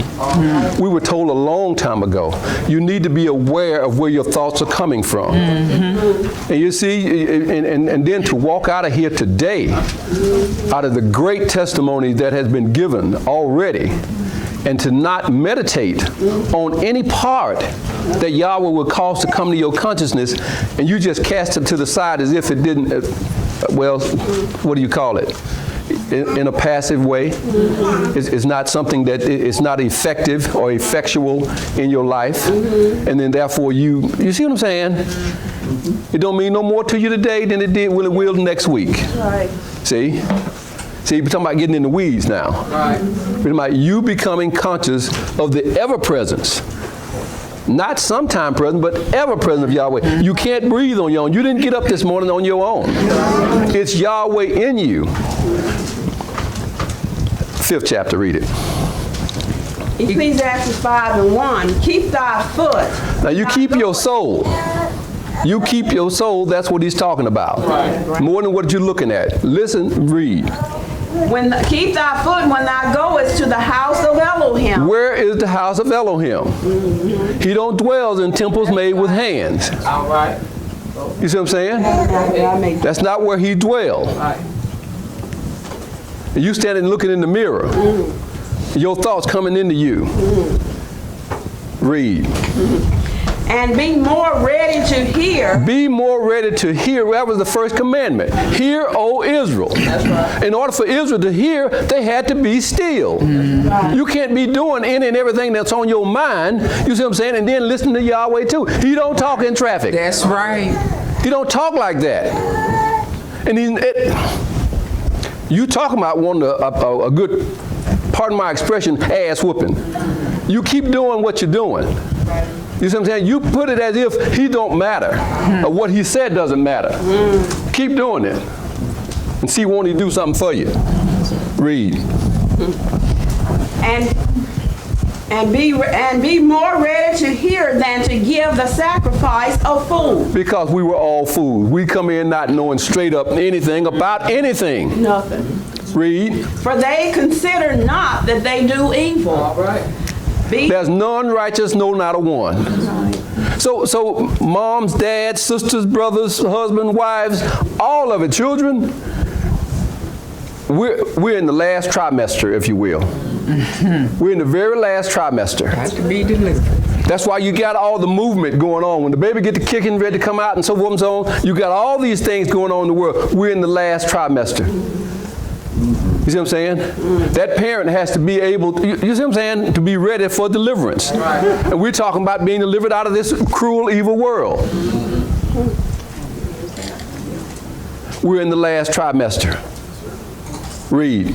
Be not rash with thy mouth. Be not rash, or be careful with your mouth. Right. And read. Not thine heart be hasty to utter anything before Elohim. What do you have to say? Your thoughts about it. You don't have that. You see what I'm saying? Doc put it to us like this many, many times. You have to learn to wait on Yahweh. That's right. That's something you have to practice. You have to practice that. Learn to wait on Yahweh and not go on your own thoughts about it. That's right. And when you seem like you can't wait, you wait anyway. That's right. Read. For Elohim is in heaven, and thou upon earth. So he just got through saying, my thoughts are not your thoughts. Read. Therefore let thy words be few. Let your words be few. Do you not listen to me? Yahweh, when he spoke a word, it came to pass. Is that right? It did what he sent it out to do.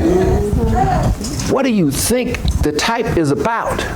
when you open your mouth to say anything in haste and just uttering just to be uttering something. The Messiah said every idle word that a man speak, he shall give account of it.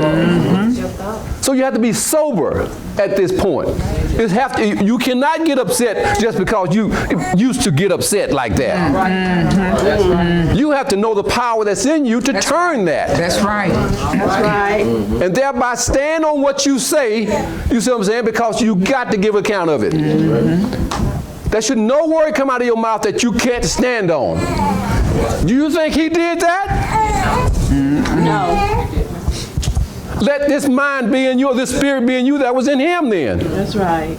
It would be, it don't even make sense for him to give a commandment and then he can't stand behind it. Okay. The sun is rising in the east and setting in the west every day because of his commandment. That's right.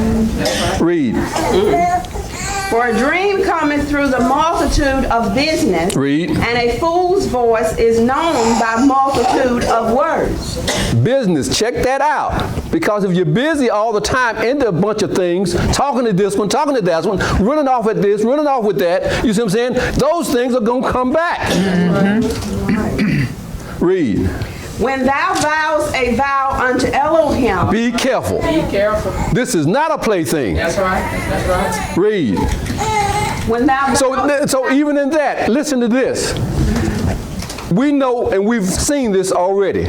Every word that we utter, we have to be tried by, don't we? That's right. That's right. That's what he's talking about. It's going to come around. It has to, because it's spirit law. It is spirit law. Right. Read.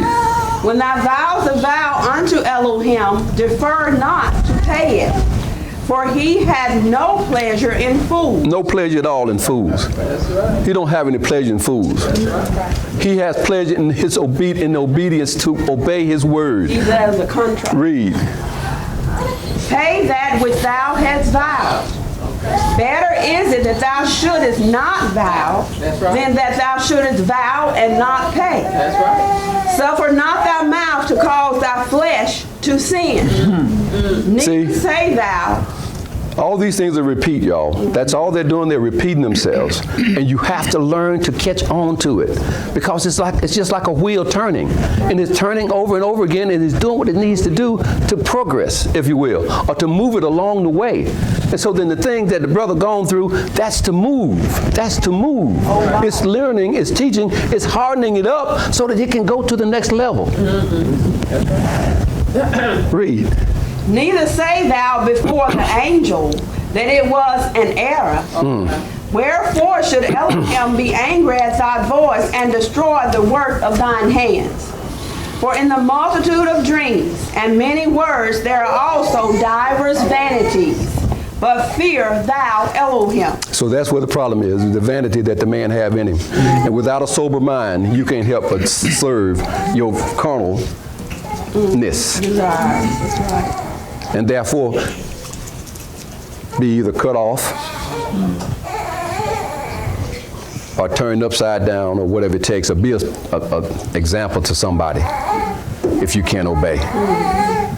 It is imperative that you listen to the thoughts going on in your head, and that you open it up and talk to Yahweh about anything that's in you. We were also told this years ago, the envy, the strife, the malice, all of these things that of a wicked mind, we were told to look those things up and to see if we had any of those things in us. See, without a knowledge of what envy is, you may be doing it and not even know it. Without a knowledge of wondering what malice is, you could be doing it and not even know it.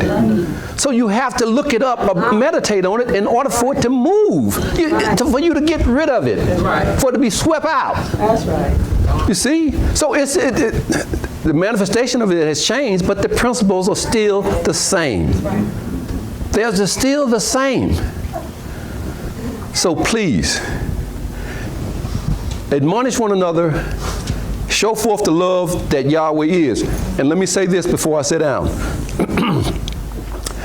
I had a magnificent time. Me too. I mean, it was stupendous for me. Because what I did all I could to talk to as many brethren as I could talk to. Now I'm talking about a body. I'm talking about this, the arteries and veins that run through here that you're able to understand what it's doing for the body. I enjoyed immensely. One of the brothers that I've talked to, I talked to him last night. We talked one night to 2 o'clock in the morning, and would have been still talking if Shirley hadn't called. But you understand, you see what I'm talking about. But the point of the matter is that it's a body. That's what it's about. I said we're in the last trimester. This trimester. What you're looking at is Yahweh Elohim bringing this thing, reconciling the thing back to himself, Yahweh finishing this creation. And you are able to understand that by the things that you see. But you have to broaden your way of looking at it.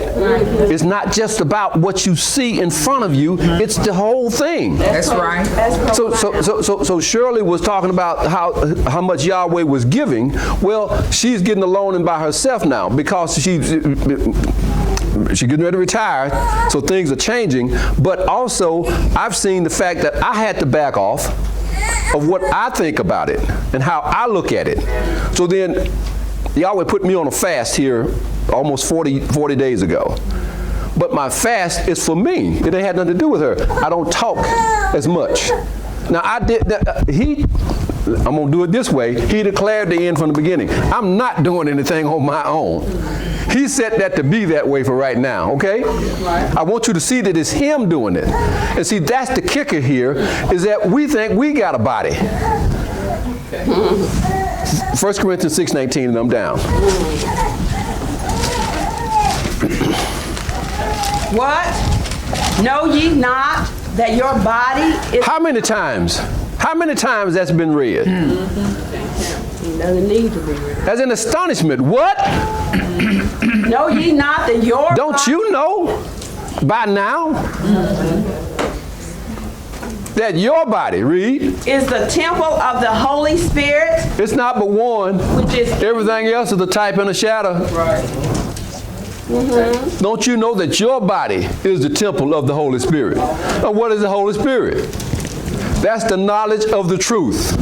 That's the knowledge of Yahweh that he brought down in a physical form for us to get a hold to and then go back with. He brought his own arm. And I call this his own arm, not this on the cross. I'm not talking about that. His own arm, if you look at the acronym there, ARM, that's a resurrected Messiah. That's not the cross. That's after the cross. He said, I am the resurrection, didn't he? That's a resurrected Messiah. So he couldn't do nothing in this form here, but once he took it off, you see what I'm saying? Then all the body, from the least to the greatest, could see all of him. And he was talking about one thing. I am Yah. I come to declare the Father. That's right. So that when he go back, he can declare the Father, and we can see that we are all Yahweh. That's right. All the family in heaven and earth is called by the one name. It's not two, not three, not four, one name. That's right. What? Know you not that your body? And if you don't meditate on this, listen to me. Listen to me. We are at the end. If these things don't have a place in you, you're going to see things in this world that we just got. I was glad it was put out there. The body has got to look at this. Yahweh is going to turn this thing upside down. If this don't find a place in you, you're going to find some things that are going to start going on in this body that you just wouldn't believe it's that way. It's not a plaything. He's not a respecter of person. Read. What? Know ye not that your body is the temple of the Holy Spirit, which is in you? Which is in you, not outside of you, not in another like that. It's in you. If you have done obedience to do what he told you to do, which was to learn of me. That's right. Read. Which ye have of Yahweh. Which you have of Yahweh. And ye are not your own. You are not your own. You need to know that. You didn't come here by your own. You see what I'm saying? You didn't have the power to do that. That's right. Right. Read. For ye are bought with a price. He paid the price. Right. For those that would believe it, he paid the price. Already paid it. Judas wanted 30 pieces of silver for him. I beg to differ. That wasn't going to get the job done. He paid the price. Read. Therefore, glorify Yahweh. Glorify Yahweh In your body. And in your spirit. Which are his. Which you don't have one. Which are his. That's what you need to know. He is the source. He is the substance. What you're looking at or what you're parading around to this one, that, and another one, that's not it.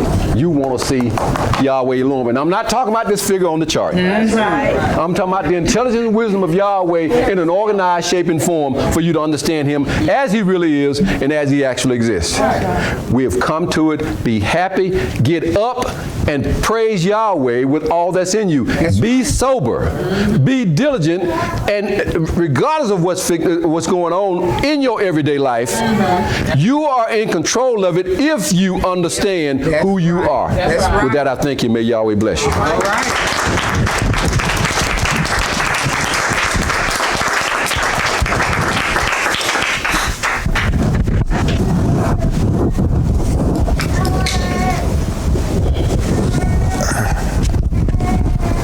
Good morning. Good morning. I have thoroughly enjoyed myself this morning.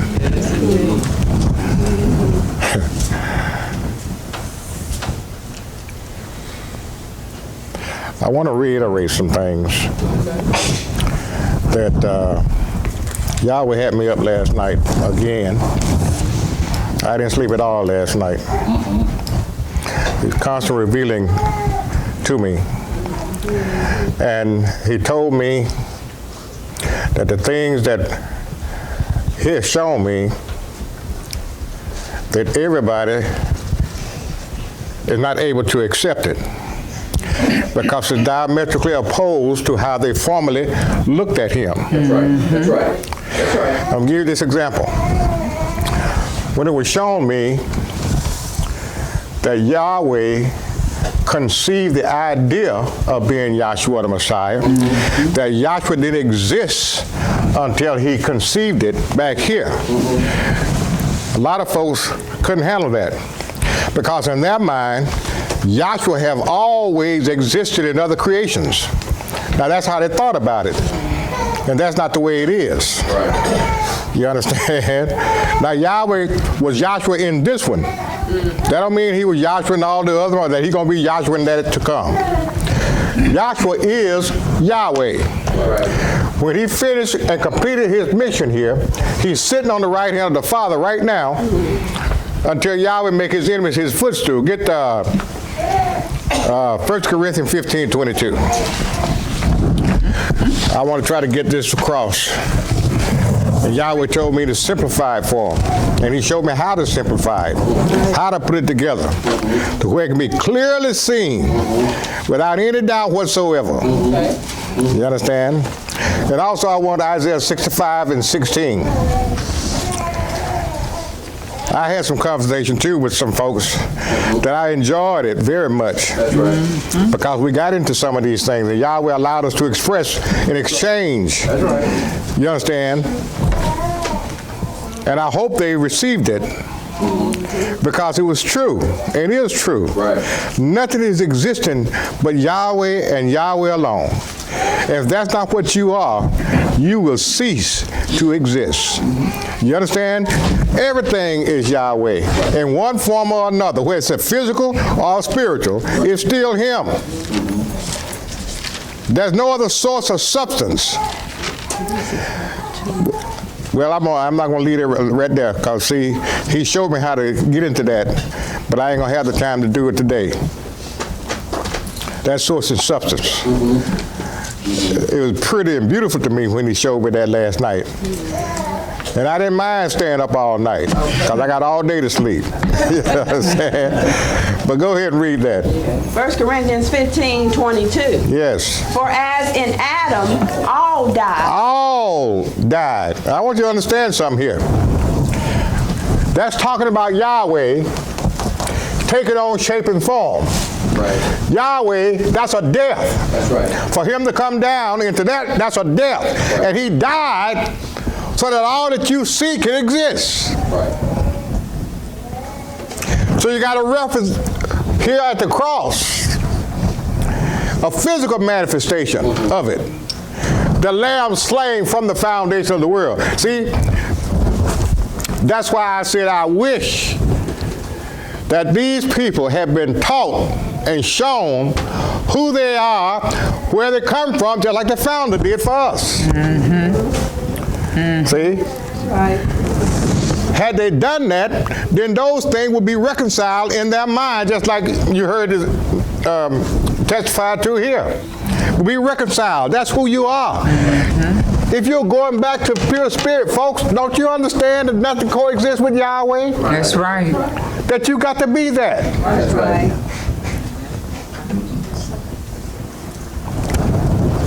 Go ahead. For as in Adam all die, even so in the Messiah shall all be made And alive. understand that the Messiah is the truth. Right. Right. That's what he said he is. The truth. He's not a physical man. Never have been. That was a special prepared body that he talked about in the Psalm, that a body has not prepared me. You understand? That's him saying a body has not prepared me. Right. You see? To be offered up as a sacrifice. That's right. The truth is an attribute of Yahweh. The truth is Yahweh. There's no other truth. That's right. It's true. And so what he did, he brought it down in Elohim. That's his offspring.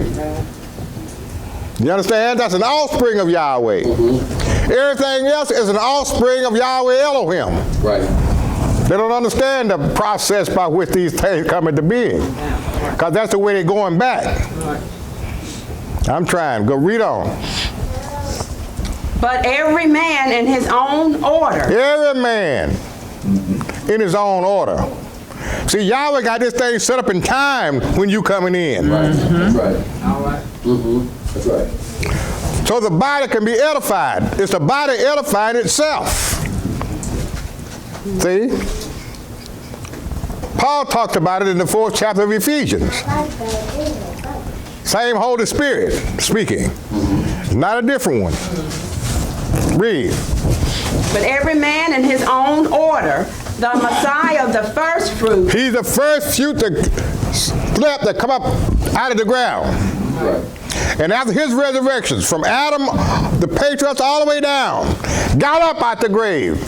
That's what Ezekiel was prophesying about, them dead bones. Right. And the sinews and flesh came upon them. You understand? That's what took place after his resurrection. And they were able to see them.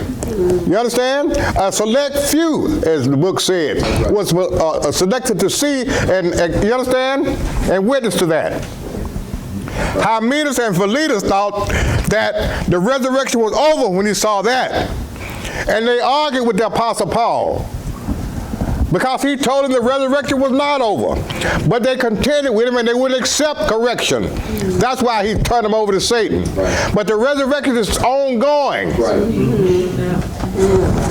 Yahweh's purpose didn't stop back then. That's right. It is still going. And you still got some yet to have to be resurrected in their conscience. Because that's where the death took place, was in the man's conscience.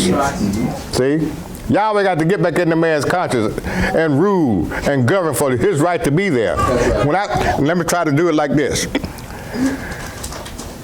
Yahshua, because that's the way it was set up, All right. have to be in your conscience. Who is Yahweh? That's right. But these are the steps that we have to take going back. Right. You understand? Yahshua is the Holy Spirit. That's right. He said, I will send the Comforter in my name. That's right. You understand? Oh. So that's how that is. These are the steps going back. Because this was the steps coming down. This is the stairway to heaven. Yeah. You understand? Read. But every man in his own order, the Messiah, the first fruits. Afterwards, they that are the Messiahs at his coming. See that? They that are the Messiah at his coming. See? Look, we were predestined in them to be saved, in the Messiah, before the world ever was. Outside of that, ain't nothing being saved. Only that was predestined in him to be saved. That's all that's being saved, which is Yahweh Elohim himself that came down and became the sons of Yahweh, or the children of Yahweh. That's all he's doing. He's reconciling his spirit back to himself, having accomplished what he set out to do. That's right. It ain't but just that one Yahweh. People don't understand. As I explained to one of the folks I was talking to, Yahweh have no place to go. Right. So what do you mean by that?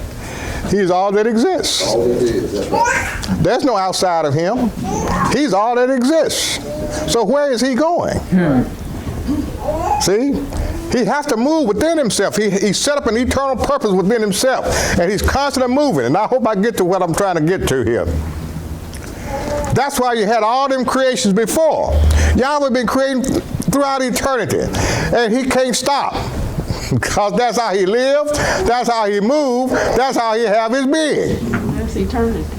See?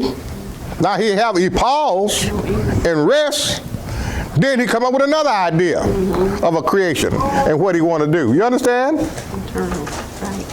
That's how this is, folks. Folks get scared of words like idea and concepts. You see? They don't understand, see, the power of Yahweh, his thoughts. And he said, as I have thought, so shall it be. That's right. As I have purpose, so shall it stand. You understand? All you see are Yahweh's thoughts manifested. That's right. His thoughts. Right. That's what you're looking at. That's right. Read on. 24th verse. Then cometh the end. Now he said, then come the end. That means that's the end of all things. In other words, he fixed to roll it up now. That's right.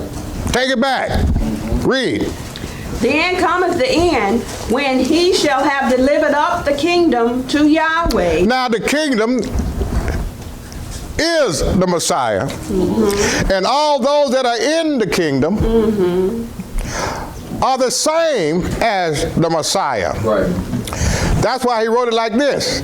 He that have been baptized in the Messiah have put him on. Once you put that knowledge on, you find out you're not a woman and you're not a man. All right. You understand? That's right. Ain't nothing in bondage and ain't nothing free. That's right.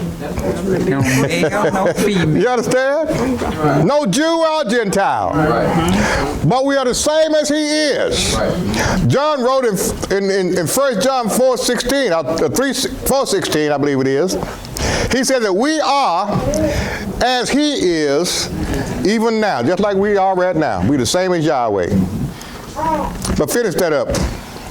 Then cometh the end, when he shall have delivered up the kingdom to Yahweh, even the Father.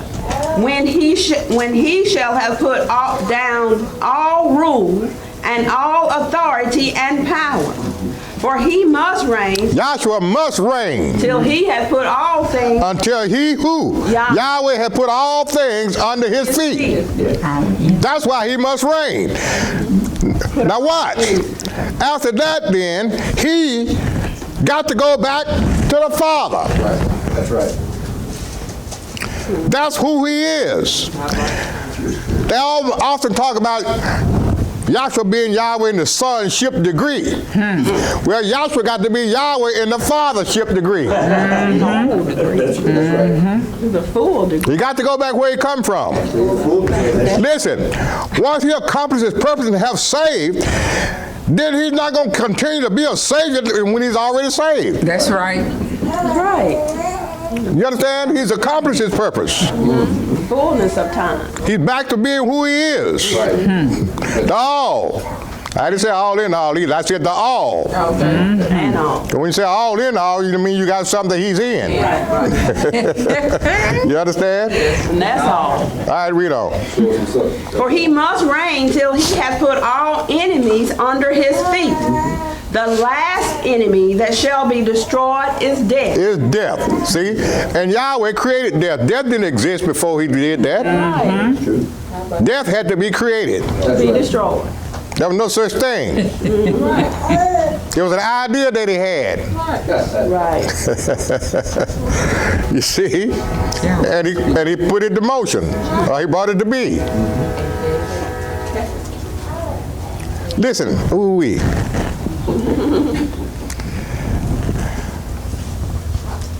The carnal mind is what? Death. Yahweh take forth his spirit. What? Death. Now what I'm talking about now is the depths. He said by his knowledge the depths were broken up. See? Ooh-wee. You just, All right, go ahead. For he hath put all things under his feet.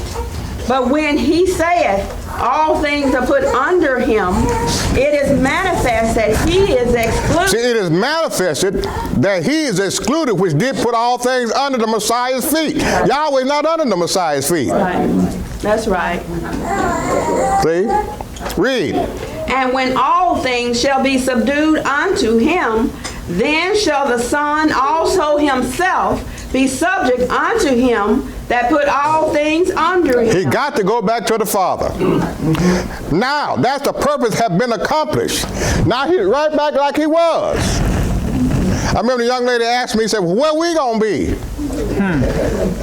You going to be him. Yeah, same place you were before. That's where you going to be. That's right. You're going to be him. That's the whole purpose. Right. Or you came on. Coming back to himself. Now let me read this transcript one more time. And I want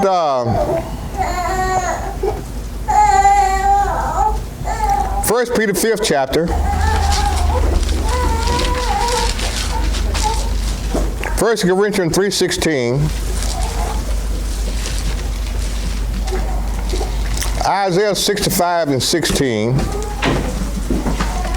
And the 23rd chapter of Proverbs. And I'll be through. But let me read this transcript one more time. And hopefully we can get some things across.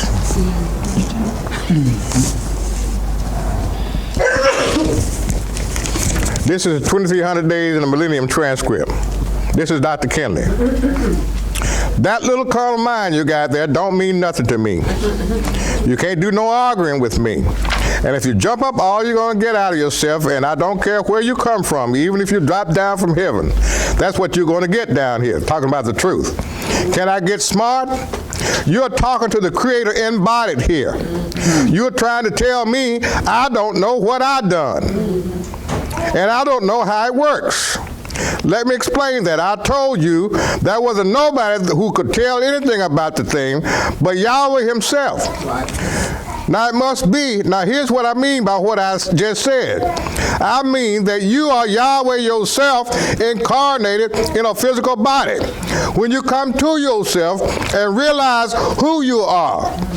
Inner self. I don't have no advantage over you. Whatever I said I was, that's you. Now the only difference is I'm conscious of it. And the other difference is of it, you're not. Now that's what the difference is. Somebody say, well, listen here, man. Say, you be careful. You running your big mouth. Where you find that in the Bible? We'll get John 10:35. It said in the law, you are Elohim. I'm going to get on down here. Well, that's enough of that. Well, let me go and do this. I am the revealer of secrets. It's time to go home now. Yes, it is. Yes, it is. It's time to go home. When you realize who you are, and this is the key to this, what you are part of, when you come to yourself, there's no excuse whatsoever of your stupidity. When you come to know that you are Yahweh, Right. you cast your former thoughts Right. out. Who you thought you was, all of that got to be cast out. Right. Now you know who you really are. That's the purpose of Yahweh from the very beginning. He subjected himself unto the carnality of the flesh down here. You understand? He divested himself of his glory and came on down and became you and I. Now he's raising himself back up to himself. You understand? He became his offspring. right. Do you understand that? I'll be whatever I will to be. Right. He will to be the angels. He will to be heaven. He will to be hell. You understand? You got to see the whole picture. Profound. That's right. Paul talked about it. He said, when I was a child, I spoke as a child. I saw things in part. But when that is perfect has come, now I see the whole thing, how it actually is. And I'm grateful to Yahweh for that. I'm grateful that he has shown it to you. I'm grateful that he has resurrected you in your mind where you can see and know who you are. I'm grateful that Yahweh put it in me to tell you that. You understand? I didn't shy away from it. And I will not shy away from it. I'm not ashamed of who I am. All right. I'm not going to deny myself because somebody don't believe it. Right. You see what I'm talking about? Now get 1 Peter 5th chapter. 1 Peter 5:1. The elders which are among you I exhort, who am also an elder and a witness of the sufferings of the Messiah, Read. and also a partaker of the glory that shall be revealed. You see that? He's already a partaker of the glory that shall be revealed. Now he's talking about the universal revelation of the Messiah. And folks still got it in their head that he gonna jump down out of the sky with his mighty angels. And everybody gonna see him like that. That's not how that is. Now if you go to Thessalonians, 2 Thessalonians 1:6 on down, it explains it. Let's get that right quick. 2 Thessalonians 1:6. Seeing it is a righteous thing with Yahweh to recompense tribulation to them that trouble you. That's a righteous thing for him to do that. You are his offspring. That's why you have to obey. Now, I had that Nehemiah 9th chapter read so you can see the process by which these things are operating. It just kept on disobeying Yahweh. But his mercy was still there. His hand was still stuck out. He didn't desert him. That's his son. That's right. He said so. Israel is my son, even my firstborn. We are his sons and daughters. Just because you act a fool from time to time, he's not going to desert you, but he's going to chastise you. As he said, Yahweh chastised every son in whom he loves. And if you can't endure that chastisement, then you are a bastard. And not a son. And not a son. That's why we got to go through this. Read that, finish that up. And to you who are troubled, rest with us. Rest with us. See, we are already in the rest. Right. When you have the Holy Spirit in you and you're in it, you can rest. When you see tribulations going on around you, the knowledge that you have, the Holy Spirit will bring back to your remembrance, this is my purpose going on. That's right. You just stay where you are and rest. And let me do what I got going on here. Let me finish the works. That's right. You see what I'm talking about? That's right. That's perfect. Watch me work a work in your day. That's right. You understand? Yes, indeed. That's all we got to do. Sit back and watch him work. That's right. That's right. He put all his enemies under the Messiah's feet. And the last enemy that shall be put under there is death. Now you still got death going on out here, don't you? You understand? So we ain't quite made it to the end yet. All right, read on. When Yahshua the Messiah shall be revealed from heaven with his mighty... Hold up right there. Now they look up in the sky, and as I explained there in Albuquerque, when they hear that word heaven, your mind automatically reflects to the sky, because that's the only heaven you ever known anything about. Now let me show you this.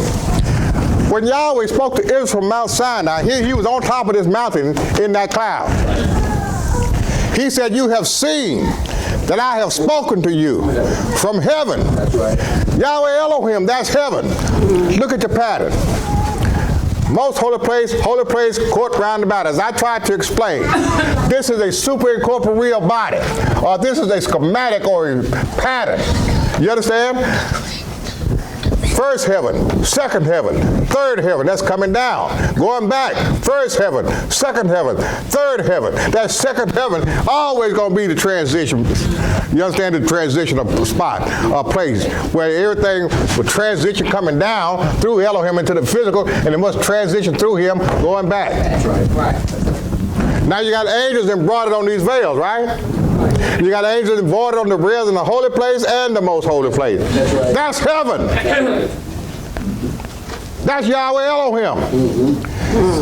When he said he come and bring his mighty angels with him, they are in him. You look back at the Mount of Transfiguration here, when he appeared before Peter, James, and John. That Moses was, that had died. That John was, whose head had been cut off. They are with him. He ain't lost none. Because they are him. He is Moses. Right. He is John the Baptist. He is you. And everything else that exists. See? Finish that up. In flaming fire, taking vengeance on them that know not Yahweh. Now he's taking vengeance on them that don't know him. And that obey not the gospel of our Savior, Yahshua the And Messiah. those that don't obey the gospel.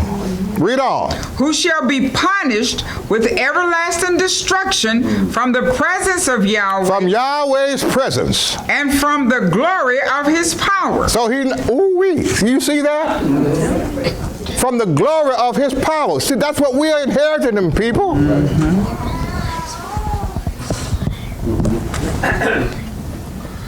Go ahead. When he shall come to be glorified in his Son. Now you're talking about the universal revelation. That's where he's going up here at. In every man's conscience. He's already in every man. He is heaven in you. That's right. You understand that? That's where it's coming from. See, ain't talking about no sky. That's right. That's right. You just don't understand the power of this Yahweh that you see.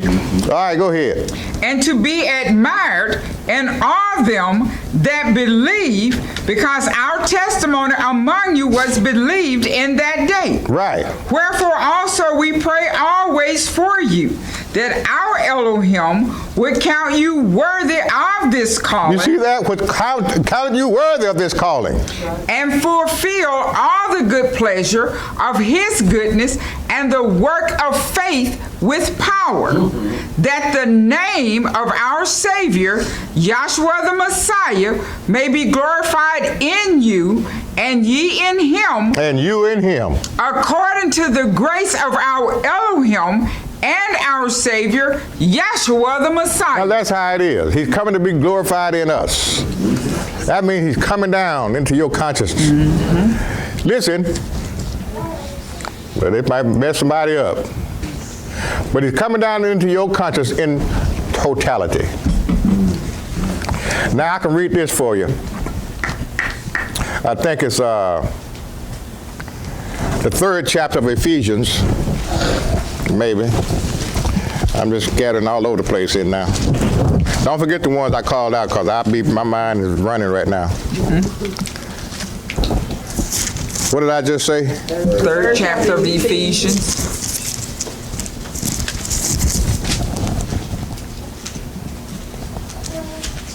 Yeah.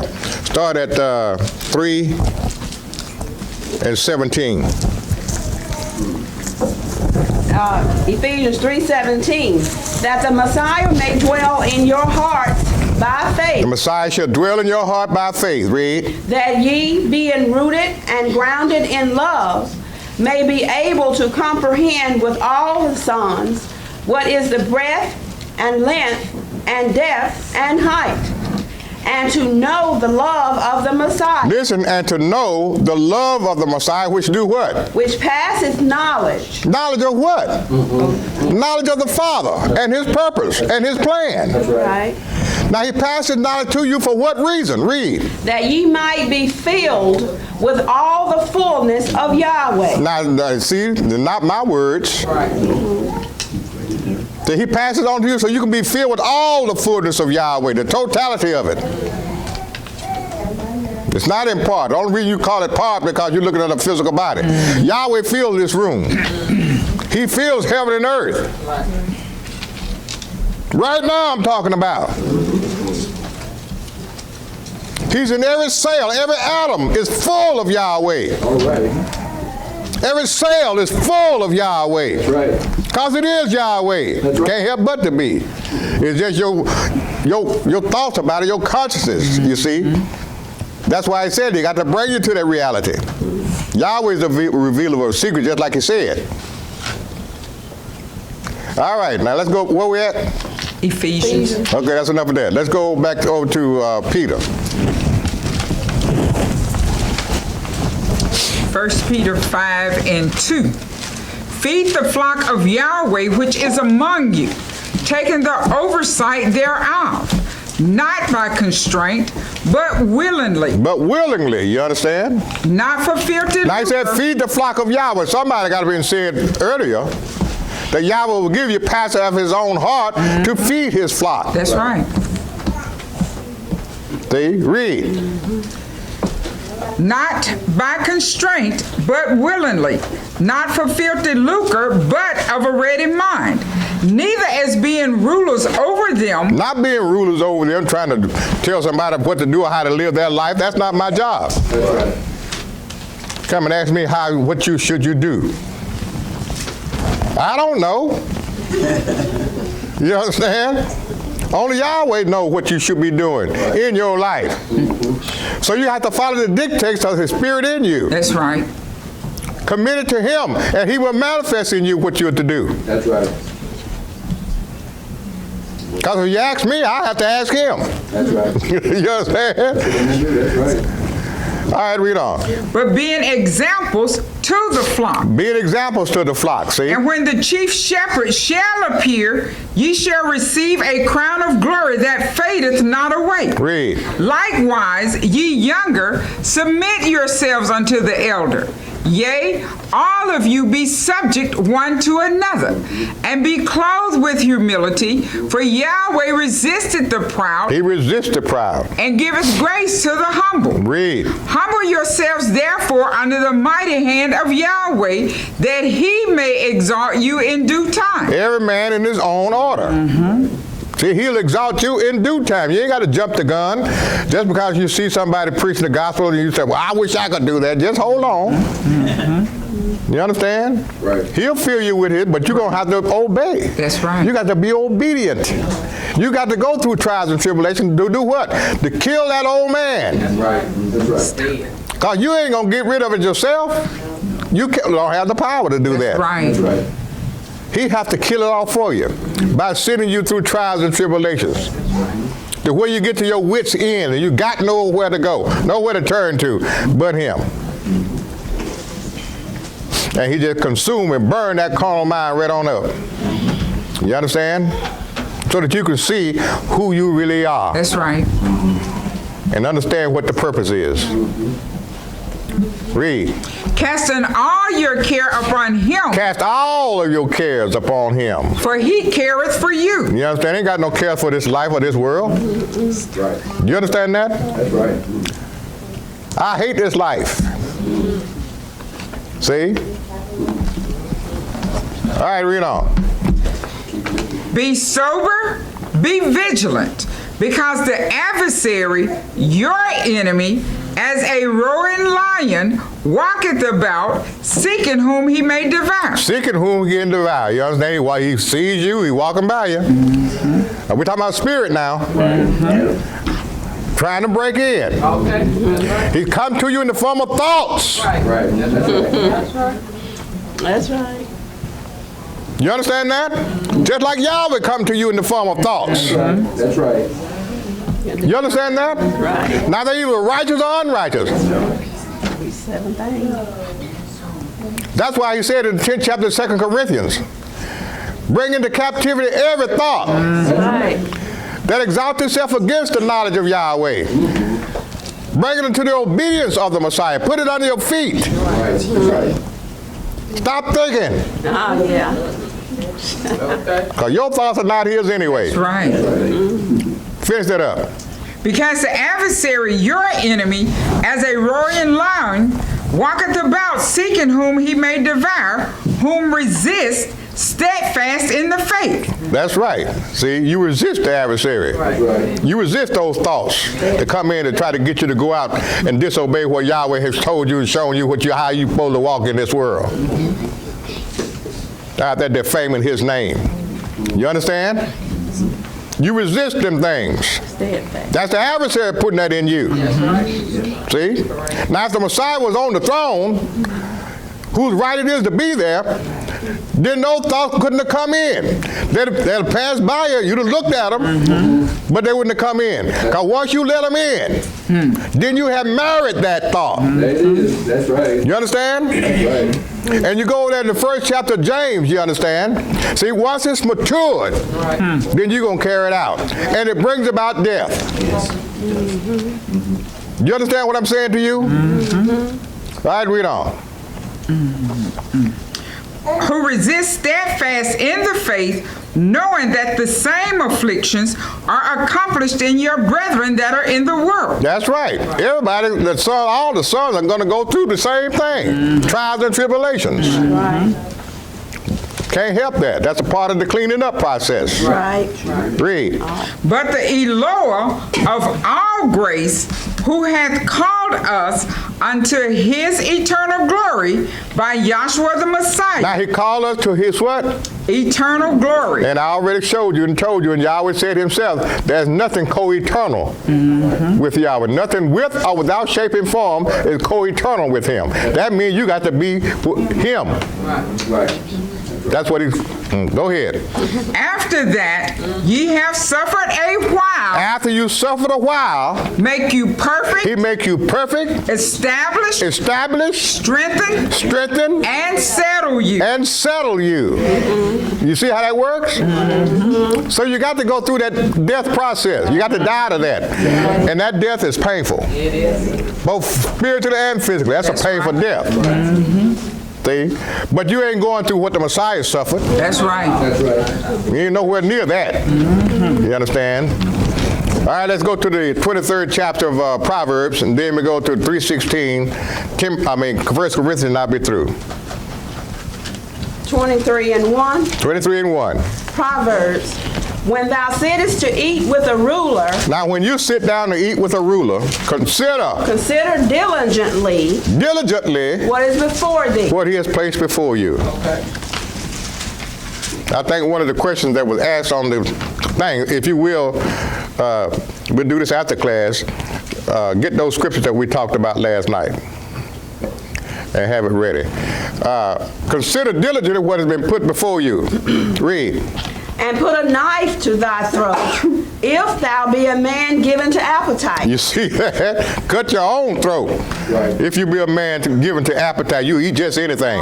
Right. Now that's both spiritually and physically. That's right. Any doctor come along, you eat it, you take it.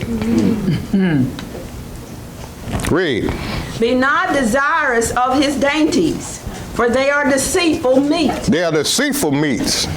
Labor not to be rich. What that now? Labor not to be rich. Labor not to be rich. Don't be trying to get rich. How Yahweh gonna show you his power if you got what you call all you need? How are you gonna show you his powers? That's why we're not rich as far as the money and flesh is concerned. But we are rich. We are richer than any rich man on this earth. You understand? That's right. Listen, folks, we own everything. That's right. All of this is ours. Death, life, Messiah, all of it belong to us. And I'm going to prove that to you. Read. Labor not to be rich. Cease from thine own wisdom. Cease from your own wisdom. Read. Wilt thou set thine eyes upon that which is not? You see that? When you set your eyes on that, none of this is not Rich. in reality. That's right. Would you set your eyes on that which is not? Read. For riches certainly make themselves wings. They fly away as an eagle toward heaven. Eat thou not the bread of him that hath an evil eye, neither desire thou his dainty meats. Why? For as he thinketh in his heart, so is he. Now you see that? If you think you're a man or woman, then that's what you are to yourself. Right. As a man thinketh in his heart, so is he. You got it? Now let's get the last one. 1 Corinthians 3:16. You call 65 and 16 in Isaiah too. You call 65:16 of Isaiah. Right. Well, let's go on to Isaiah. Okay. 65 and 16. Now, the reason why I call that one is because of the statement that was made that Yahshua was in previous creations. He was always being in all the creations that's been, that he was there. See, they're not really looking at the thing soberly. See? What they're saying is, Yahweh every creation, Yahweh create. He created a people. He come down the cross and save them every creation. That's what they're saying. That's not true. I'm going to show you. There's no way possible for you to know what went on in previous creations. That's right. That's right. It's just your imagination running away with you. Yahweh wrote that song. Read on. Isaiah 65:16. That he who blesseth himself in the earth shall bless himself in the Elohim of truth. And he that sweareth in the earth shall swear by the Elohim of truth, because the former troubles are forgotten, and because they are hid from mine eyes. For behold, I create new heavens and a new earth. Pay attention. And the Hold up. Now he said, I create a new heaven and a new earth. And what? And the former shall not be remembered. Now what does the word former means? That was before. Prior. It will not be remembered, nor come to mind. What happened down in this one would not be remembered or come to mind. As Yahweh moving on in himself, creating creation, he ain't trying to remember what he did before. You understand what I'm talking about? He creating brand new things that he has never created before. He ain't got to save nobody every time he creates. You understand? And they get that all messed up. They don't understand spirit, here abstract, intermediate, concrete. Concrete don't mean Yahshua. It don't mean that. You understand? It don't mean it at all. See? But it was manifested in this one. That's right. You see what I'm talking about? But there will be no memories of this creation, nor will it come to mind. Therefore, you won't remember what was happening down here, or even that you ever been here. Right. Yahweh is moving on. Brand new creations, brand new purpose, brand new ages and dispensations. That's what we shall be learning in the worlds or ages to come. In the creations that are to come, we still be learning of Yahweh. You can't exhaust the knowledge. Right. It's impossible. Now go back on over there in 3:16. 1 Corinthians 3:16. Yeah, some of these things are hard to swallow. I understand that. That's why Yahweh told me last night, go back to what I showed you and simplify these things. You understand? He showed me how to do it. So from here on out, from next class on in, that's what I'll be doing. You see? Because I have to realize that every man hadn't been exercised yet in his mind to be able to accept some of these things. See, you get choked on the meat. Hadn't developed the teeth yet to chew it on it, and you see, hadn't learned how to meditate on these things until Yahweh revealed it. They've automatically just choke on it, cast it out. You understand? Go ahead and read that.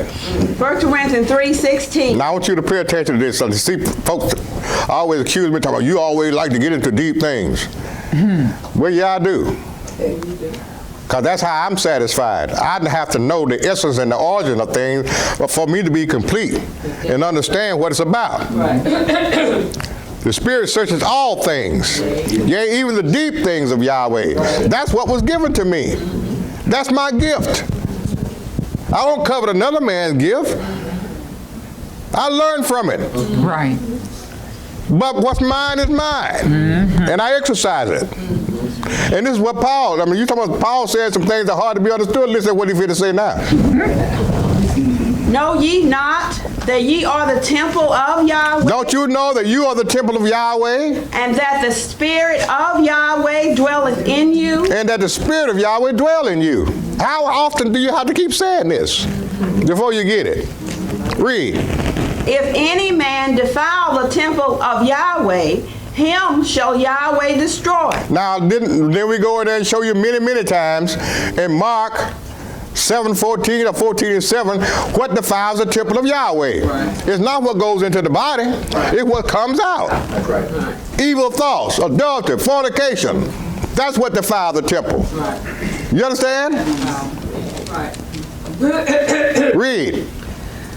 For the temple of Yahweh is holy, which temple ye are. Which temple you are.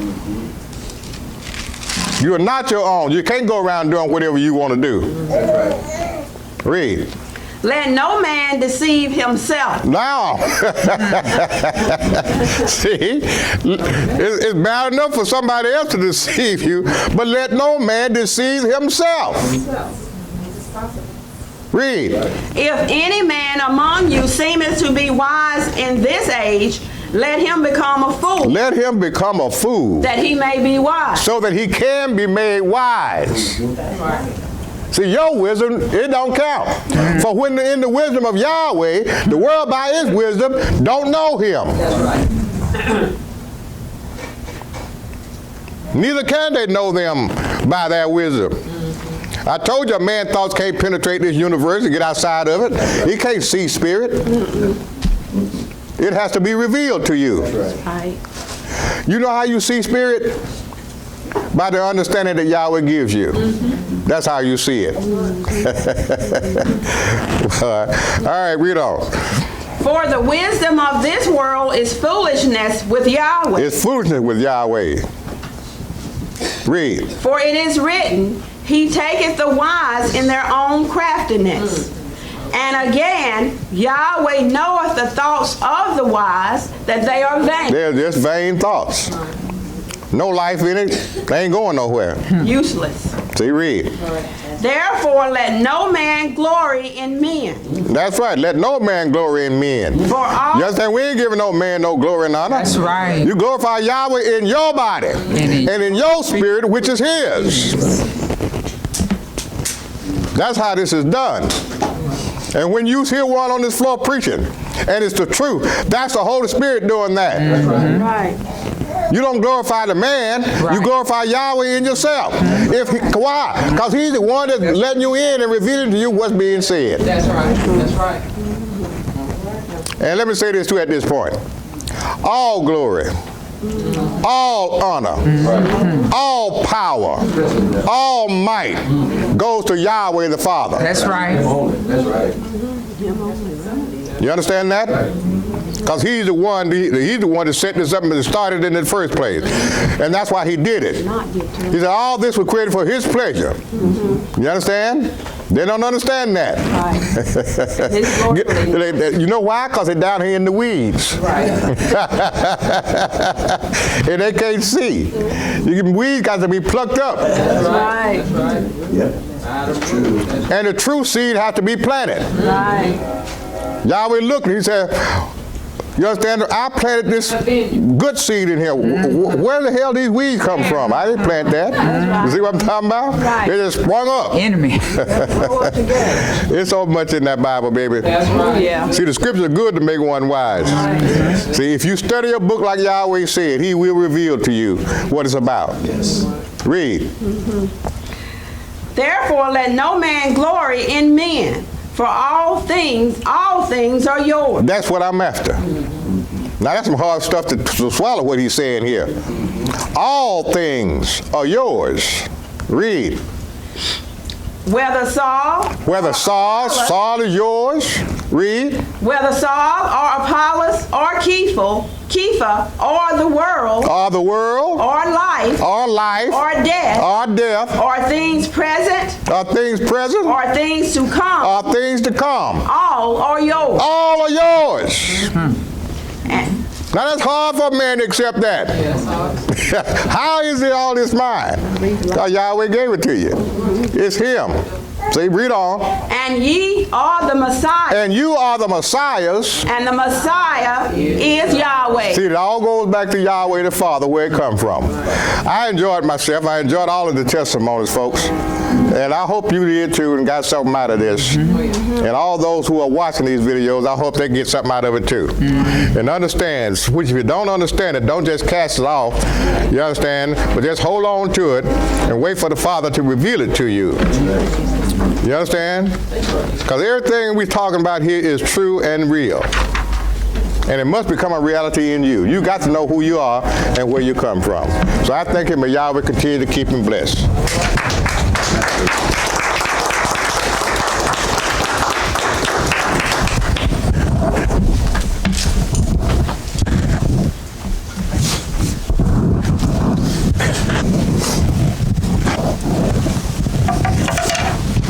Are there any questions?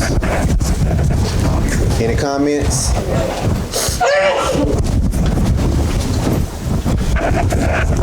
Thank you.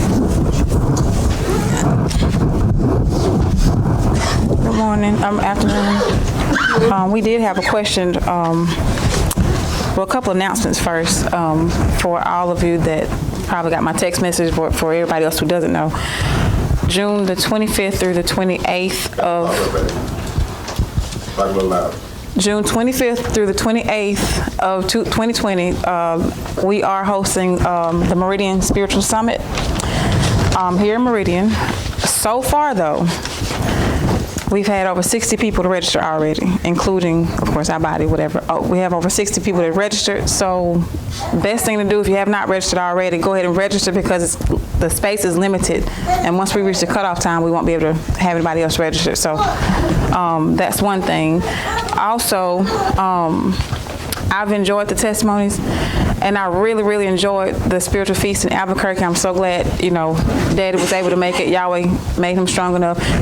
Did anybody else wonder why he was sitting down this morning? Did y'all see the power of Yahweh in Albuquerque? How he was strutting across the stage and he didn't have to sit down? We said we was gonna take your chair from you.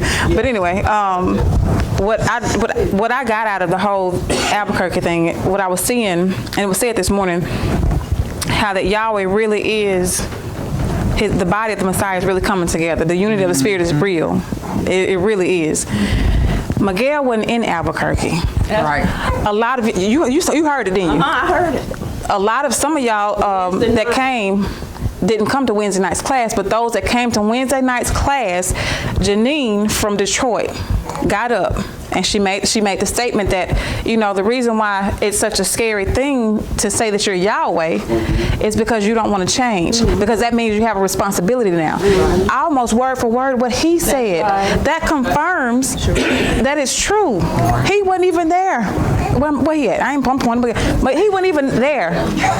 So that wasn't him talking and it wasn't her talking. I was like, wow, what the world? He wasn't even in class Wednesday night.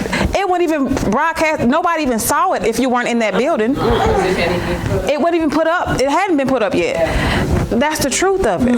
That's the truth of it, right? So then what Yahweh was showing me too, how that particular night, the first speaker that got up, she gave the testimony that she had just lost her husband to cancer and things like that, and how Yahweh, Yahshua gave her strength through the whole thing, right?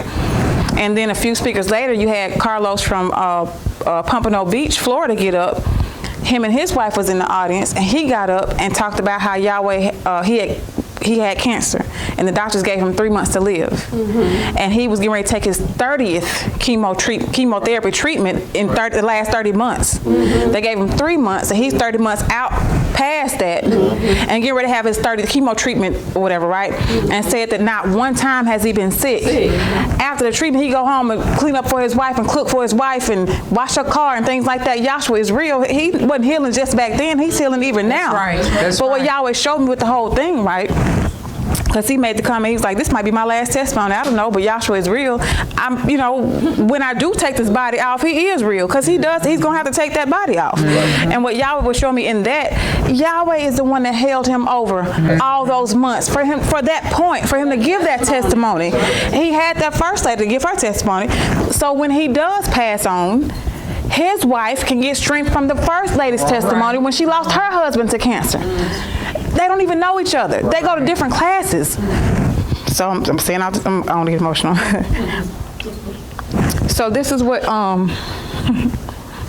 did in the room, because me and Kobe were talking, and I kind of had to straighten me and him on some things about it. So the message that was given from the dean of the Albuquerque branch, I'm going to read it real quick. Not the whole thing, but what I got out of it.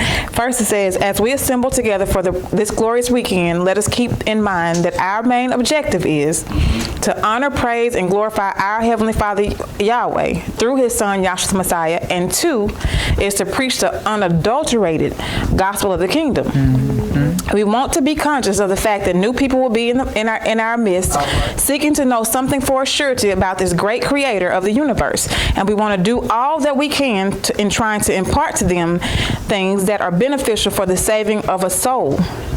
So let us be careful about what we say and how we act, and not become a stumbling block to those seeking to know what we know about the truth. Now, that's just not in that building. That's just not in this building. There are souls every time you go around somebody. You're carrying the name of Yahweh. Don't be a stumbling block to nobody, but that's not okay.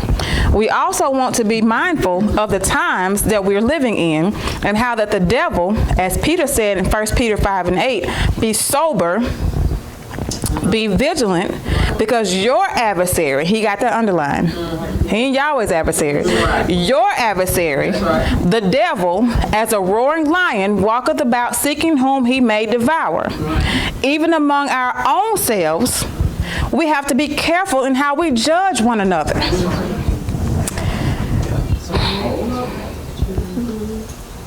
Because it's possible to misjudge something before the time. All right.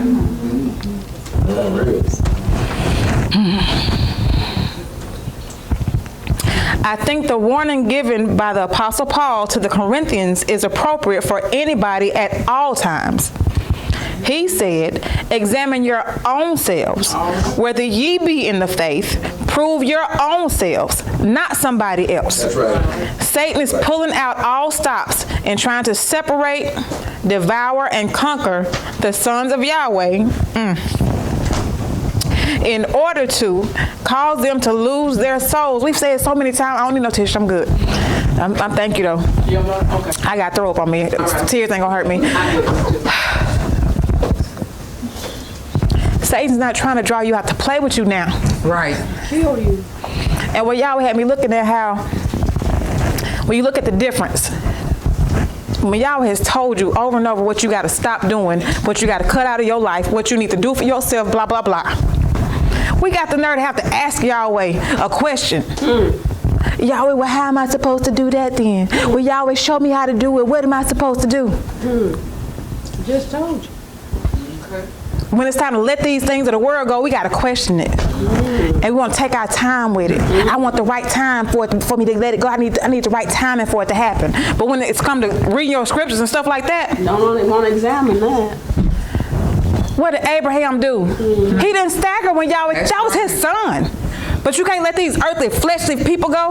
When you're going to lose your soul over them.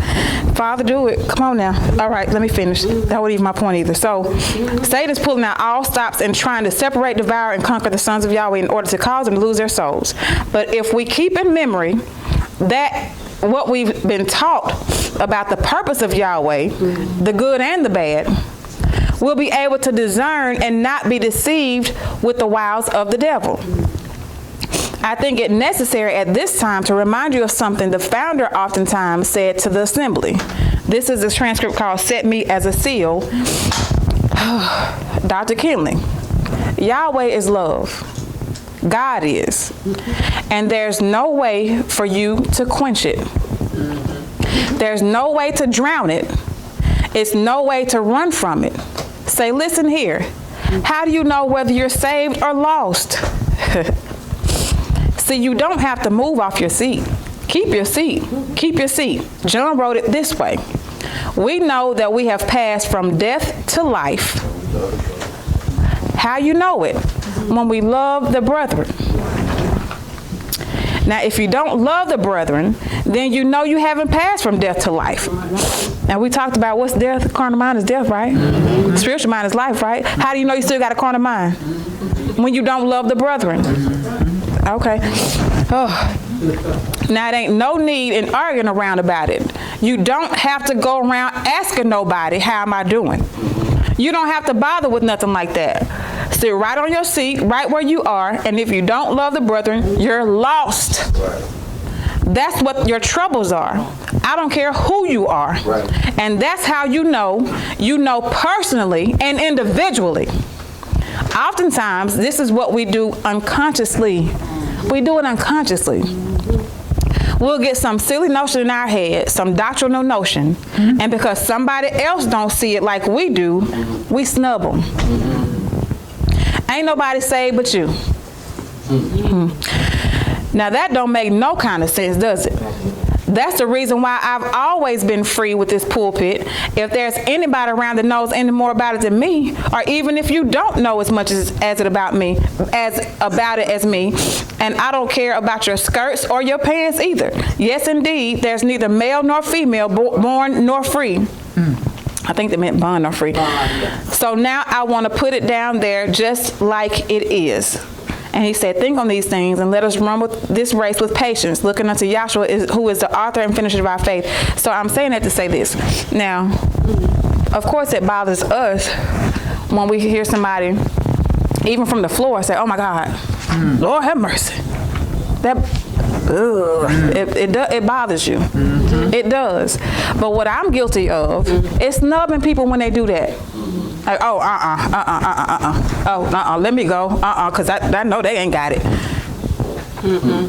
I was wrong. That's wrong to do that. Now, it's wrong for them to say that, yes, because the scriptures and everything else say that you ain't supposed to be saying that. But if they haven't been made conscious of it, I'm the watchman. Instead of me snubbing them, what's wrong with me saying, hey, don't say that? Why are you saying that? What's going on? Let me show you in the scripture why you're not supposed to say that, right? Because what me and Kobe had the conversation was, he was, had some things going on and he heard that or whatever and it bothered him or whatever. And I told him this. I said, you know what y'all has shown me how wrong I've been in this situation? You have somebody saying, oh my God. And you like, But is there anything that they can look at you and say like, Do you lie? Do you commit fornication? Do you commit adultery?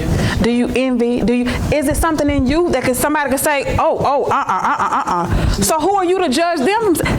Another thing too, what y'all were showing me with the situation. You got these demons in the world, and I did call them demons. I'm talking about the demons in the world that you work with, that you call your so-called friends. They say, oh my God, too. They say, Lord have mercy, too. And you told them about the truth, and they've rejected it. But your brethren, though, who still have been saying, oh my God, because nobody has told them that it's wrong. When they say it, but guess who they call them when they're in trouble? They call them the name of Yahshua. They call them they believe in Yahweh wholeheartedly. They just got a stumbling block. They don't know that it's wrong to say that. But we snub them for it though. What the hell is that about? We the watchmen though. But we keep on pouring into these demons though. We keep on trying to be all up under them. But I know they just don't believe in Yahweh. But I'm talking about they celebrate Christmas every year. I'm talking about, God is good. They do say all those things that's offensive. But you still up under them, still trying to, not just them out there, I'm talking about even in this class too, you do your brethren like that here too. Don't act like you don't, because you do. That's right. I can't stand when she get on the floor, because she just get on my nerve, because I know she ain't talking about, because what is that? What is that? Right. What is that? Yahweh is love. That's right. And you keep on talking about who you are you displaying love or not? Right. Because you're not. You're not. Because what Yahweh showed me with that situation, as far as, and then to not defend that, because it is wrong. Try to act, it's just a saying, it's just a saying. No. That's bull crap. I don't believe in God just because how are you going to really say God is not a name, Lord is not a name, Yahweh is a true name, and Yahshua is a true name, but then you say, oh my God. How are you going to bring somebody in by saying that? That's confusing to somebody. That could be a stumbling block to somebody. Then on top of that, you could say, I don't celebrate Christmas, but do you go around Christmas time saying Merry Christmas? It's the same thing. It's the same thing. Just because you ain't buying no gift, but you're saying Merry Christmas, it's the same thing. So there's no excuse either way. Yahweh said, and I'll read it, in the 23rd chapter of Exodus, just to be clear, on both ends of it. Why my nose keep on running? Because you was crying, girl. Whew. Exodus, the 23rd chapter. I got to throw up on me in a minute. All right. 23 and 13. And in all things that I have said unto you, be circumspect, and make no mention of the name of other gods, neither let it be heard out of thy mouth. And so, yes, you do have to stop saying, oh my God. Matter of fact, one of our brethren, we were in the lobby, she saw Michael, whatever. She said, oh my God, he's so cute. She's like, oh, wait, I got jumped for saying that, even though it's just an expression. Let me say, oh my gosh. And so she started correcting herself. I was like, well, that's good. That's what we're supposed to do. Right. How many, by show of hands, knew that it was idolatry or the worship of idols to blow out birthday candles? Show me your hand, other than my husband. Show me your hand. Had no clue, did you? Y'all, oh my Godians, y'all doing the same thing. But you didn't know it, though. That child ain't gonna blow out a birthday candle, now that I know. Do you know how many birthday candles Copeland blew out? 19. 19 of them. Because I didn't know. He's the one that showed us, because his baby was saying, like, she didn't want to have a birthday party with her. I'm like, what? Show me that again now. Let me see what that is. It's idolatry. That started with an idol. As far as blowing out a candle for your birthday, making a wish and blowing out candles, that's idolatry. Had no clue, did you? And they didn't either. If they really love Yahweh and truly love Yahweh the way that they say they do, and they doing everything they can to diligently worship him too, bring it to their attention then. They'll stop. That's how he takes it out of their mouth. It don't just happen. How did he take it out your mouth? Right. By bringing it to your attention, pointing it out, right? And when you slip up, somebody told you, like, girl, you better stop saying that. That's how he brought it to that's how he took it out your mouth. It didn't just happen like that. That's right. Be the watchman then. Ooh, we ain't mad about it, are we? I cried so hard because I was so wrong. I was wrong. Not just them, but even with, certain ones asking questions and stuff, and it seemed like it's so simple. Like, why are you asking questions? How are you going to act like you don't know that you Yahweh? What in the world? I had stupid questions before, too, that somebody would think it wasn't stupid to me when I asked it. He thought the Bible was talking about Elizabeth was barren, her name was barren. Right. If you can't get no more stupider than that now, come on now. Well, no, my husband got one. Because he thought, like, when Balaam was talking to the ass, he thought that Balaam's booty was talking. Now that's the worst one. That's worse than Elizabeth was barren. And so my point is, show the same mercy and love that Yahweh has shown unto you, to your brethren, because they really are your brethren. Yeah. They really do believe Yahweh. They do call on Yahweh. They do call on Yahshua. They may slip up and say, that's because they don't know yet. You can't give it to them just like you couldn't give it to yourself. Yahweh gave it to you. And he has to give it to them. Who are you? You Yahweh. That's Yahweh giving it to them. So stop snubbing them for it then, just because they don't understand yet. Right. It's okay. And I know glory in that you understand it. Right. Galatians 6:1, please. And we're going to go. I think it's Galatians 6:1. When I say I was crying in that room so hard, when Yahweh showed it to me, because we was raised to fight everything and everybody. We was raised to cut your head off. Janice Boston would pull out a sword at any given moment and didn't ask no questions. We was raised to fight, but it's a time to fight, and it's a time to hold back. Judge these things right. And I'm not saying don't call a spade, because once you tell them about it and they still go on and do it anyway, that's a spade. That's a spade. And you shake the dust off your feet and you keep on moving. Right. But we are supposed to do this thing with meekness, with humbleness, consider your own self. 6 chapter, 6 and 1, I think. Or is it Titus 6 and 1? Galatians 6 and 1. Is it Titus 6 and 1 or Galatians 6 and 1? Galatians, bear one another's burden. Try Galatians, yeah. Galatians 6 and 1. Brethren, if a man be overtaken in a fault, ye which are spiritual, restore such a one in the spirit of meekness. That's how you know you've moved from death to life. Because you're spiritual. Those that are spiritual, say it again, if you see your brother taken in a fault, do what now? Ye which are spiritual, restore such a one in the spirit of meekness. Restore such a one in the spirit of meekness, read. Considering thyself. Consider your own self. Lest thou also be tempted. Unless you have to go, look, y'all ain't playing no games. So you keep on talking about, look at what she doing, what that he doing, and da-da-da-da-da. Y'all will make you be taking the same doggone fault, and you can't control yourself. Right. And you find yourself in the same situation. They like, how did I get here? Mm-hmm. What happened? Yahweh, why am I here? What happened?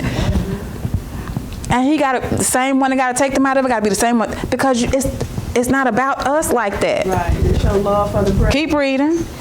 Bear ye one another's burdens. Bear ye one another's burdens. And so fulfill the law of the Messiah. And that's what fulfills the law of the Messiah. Love thy neighbor as thyself. That's right. That's true. Read. For if a man think himself to be something when he is nothing, he deceiveth himself. Mm-hmm. But let every man prove his work. And then shall he have rejoicing in himself alone and not in another. Wait. Rejoicing in himself what now? Alone. This ain't for you to be getting it to try to show somebody what you got. Mm-hmm. Read. For every man shall bear his own burden. Let him that is taught in the word contribute unto him that teacheth in all things good. All good things. That's right. Read. Be not deceived. Elohim is not mocked. For whatsoever a man soweth, that shall he also reap. I'm telling you. Keep reading. For he that soweth to his flesh shall of the flesh reap corruption. Mm-hmm. But he that soweth to the Spirit shall of the Spirit reap life everlasting. Mm-hmm. And let us not be weary in well-doing. This is it here. Don't be weary in well-doing. It's just because it's not reciprocate. That's like saying, oh, that's a good job. He babysitting his baby. You better that ain't even called babysitting. You doing what you're supposed to do. Oh, I'm gonna pay you for getting all A's in school. You supposed to get all A's in school. You're supposed to be doing well. You're supposed to be doing you know what I mean? Well doing, this is what you're supposed to be doing. Don't be weary in it though. Don't be weary in well doing. Why is that? Read. And let us not be weary in well doing. Because? For in due season we shall reap if we faint not. In due season you shall reap if you faint not. Only if you faint not. But if you lose consciousness of who you are and you go off into them worldly things and get caught up with the things of this world, you won't read. As we have, the 10th verse, as we have therefore opportunity, let us do good unto all men, especially unto them who are of the household of faith. What now? Especially. Before that, do well to who? Unto all men. Unto all men. So just because you saying how good you do to this one, that one, or whatever, but then you treating certain ones like you ain't got no doggone sense. That's not what Yahweh told us to do. You're supposed to do well to all men, but especially the ones that call upon the name of Yahweh in truth and sincerity. Those are the ones you're really supposed to have mercy for. Keep reading. Ye see how large a letter I have written unto you with mine own hand. Mm-hmm. As many as desire to make a fair show in the flesh, they constrain you to be circumcised, only lest they should suffer persecution for the cross of the Messiah. That's enough. So y'all get my point. That's what I got out of Albuquerque. I got so much other stuff. I saw Yahweh really doing something for his whole body, though. Everybody that was there should have gotten something out of it, and everybody that watched it should have gotten something out of it. Right. If you were looking to get something out of it. Right. Now, if you were looking at negative this and negative that, and not you trying to look at other stuff, no, you won't get nothing out of it. But if you were looking for Yahweh, what Yahweh had you there for, you would have got something out of it, and that's what I got out of it. Yahweh showed me I was wrong. How I was looking at it, and you know what I mean, like I was wrong. The love for the brethren grew even stronger in Albuquerque. And I'm not putting anything on Meridian whatsoever, but it's the reason why Yahweh has allowed us to have this event so fast coming up in June. Not because of Meridian, but Yahweh is really bringing all of his from near and far, and he's reconciling a lot of things. Right. A lot of things were reconciled. That's right. In people's, not from the floor, but in people's heart and minds. Some things were reconciled. Side conversations were had for Yahweh had certain things. This man, we had to get him out the lobby, I don't know how many times. We got to get up at 3 in the morning. It's 10 o'clock, I'm going to see if Kobe packed. I'm thinking he's finna be asleep. I said, where G-Daddy at? He downstairs. Downstairs? We got to go to bed. Down there, I'm talking about having a great time. Just because that's what it's about. Be with like-minded brethren like that. That's what it's about. Look. Off camera, we're going to discuss the things that we got to discuss about the event coming up and where everybody needs to be helping out or whatever. But I really have enjoyed class this morning, enjoyed Albuquerque. I'm so thankful y'all. We got all the things going on got going on. But be mindful of the way we treat each other and the way we look at each other and judge each other. Just because one is taking the fault, it's not. And yeah, it hurts you when you see your brethren going through stuff like that. Like, it's too late to be going through this. Why would you subject yourself to this?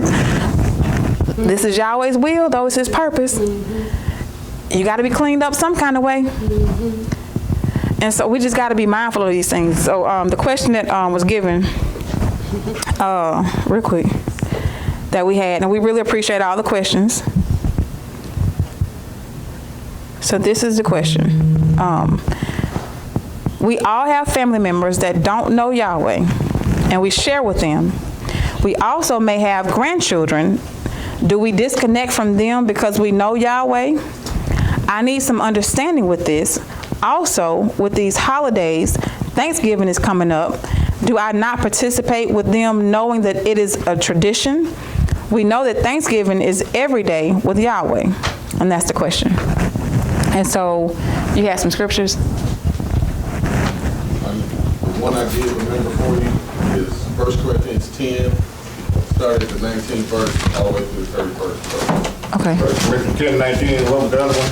He said he couldn't remember the other one. I think it was in Timothy. I think we read it earlier.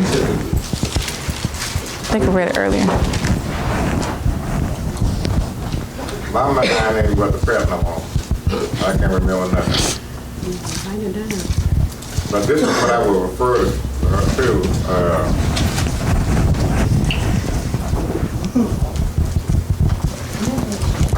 It's 10:28. 1 Corinthians. 27 verse. 1 Corinthians 10:27. If any of them that believe not invite you to a feast, and ye be disposed to go, whatsoever is set before you. Wait, pause. Let's read that right. Any of you, any that believe not, right. that believe not. That's right. 27th verse again. If any of them that believe not invite you to a feast, and ye be disposed to go, whatsoever is set before you, eat, asking no question for conscience sake. That's simple. That's simple. Now keep going. But if any man say unto you, this is offered in sacrifice unto idols, eat not for his sake that showed it, and for conscience sake. For the earth is Yahweh's, and the fullness thereof. Conscience, I say, not thine own, but of the other. For why is my liberty judged of another man's conscience? Right, so we're not celebrating tradition. We get together, we eat on that day. I mean, you get time off of work, and that's the time to get together with family, and you sit down and you eat, and you thank Yahweh. for the food and for the gathering, for all of that. Yeah. Because we're free. We're not bound by traditions and customs and all of that. See, Yahweh has freed us up from that. When I going, like I said, and somebody said, well, this is offered up to our idols, then no, I'm not going to eat that. I remember. When you go and sit down and do like you said, don't ask no question. Right. Just eat. And for your stomach's sake, if you're hungry. As far as the church and family, that's just common sense. If you love your family, then you be around your family. But that don't mean that you follow after their pernicious ways. Right. You understand? So what you do, you try to pull them up out of that darkness. Every opportunity you get. You understand? You try to pull them up out of that. See, but you don't reject them or kick them out just like that. Paul put it like this. He said, I could wish that myself was a curse for my kinsmen according to the flesh, who are Israelites. See? And he went on to express that. Because of his love. We talk about love. And because they're ignorant and don't know, that don't mean you just stop fooling with them. Right. Yeah, because I remember a long time ago, with, our mama used to tell us all the time not to participate, stuff like that. So I was going over to a friend's house. I think it was either Thanksgiving or Christmas, and they always had breakfast and big dinners and stuff like that. And there was a whole bunch. I'm talking about, I was hungry as I don't know what. And so I was like, ooh, yeah. And I remember that scripture. I was like, I ain't going to say nothing. Got ready to eat. They wanted to hold hands and pray, and they said, all right, we're finna give thanks to the Lord, and this is our Thanksgiving dinner to the Lord. I said, God, dog, I gotta go to the Waffle House. Dang, I didn't eat it. And I said, well, I can't participate then. I can't eat it. I wanted that food so bad. But for their conscience sake, because it was one that I was trying to bring into class too, I couldn't participate in it. Because I'm not finna eat anything and worship to no, that's crazy. So like Paul said, for their conscience sake, because you don't celebrate Thanksgiving, but for their conscience sake, don't partake in it. Now, if they don't say nothing about it and they just eating on that day, go ahead and eat. No big deal. Because we going to eat on that day because we off work that day, ain't we? All right. I have a question, then, to finish that question out. Because someone may say, well, if I go to somebody's house and don't believe, it's their house, and they're going to always say, let us give thanks to God. Now, if I'm having something in my house, that's not happening. Right. But what if your family that you love, and they're your family members, and you get together because they don't know, and because of their tradition, they're going to have prayer. Right. They're going to pray to God. Right. And thank Him for the food. Right. Now, just like we just said, you don't condemn them for that. It's not like they offered up a sacrifice to an idol. They just ran and asking, giving thanks to who they think the Creator is. Right. But it's still idolatry though, because it's not Yahweh, so it's still an idol. But so to answer your question, what my mama used to tell us all the time, we'll see them the next day. We just not gonna go over there then. Yahweh said, stay away from the very appearance of evil. If you're not sure, just don't do it. Yeah, but that's what that question was. Right. I think could be geared to, because every time you go to one of their houses, that's what they're gonna do. So should I just not go? I think was the conflict in the question is what I could see. And again, let the Holy Spirit guide your conscience. I would do just like Right. My grandbaby. When they at school, when they asked him to give a prayer, he prayed to Yahweh. That's right. Amongst all of them that believe in God. You understand? That's what you do. And if they say that prayer, you come on up and you say yours to Yahweh. That's right. And they ask the question, you tell the reason why. That's an opportunity to get some knowledge over them. Right. See, that was my question. Do you just not go? So now, because I know y'all going to say a prayer. So she's back in that individual's back in the same position, saying, well, should I go? Should I not go just because I know they're going to pray? That's the perfect opportunity to preach. Right. Right. To introduce Yahweh's name and to let them know why. Right. Yeah. I'm not saying don't go, but It's interesting too, though, because just like Christmas lunches, dinners that they have at work.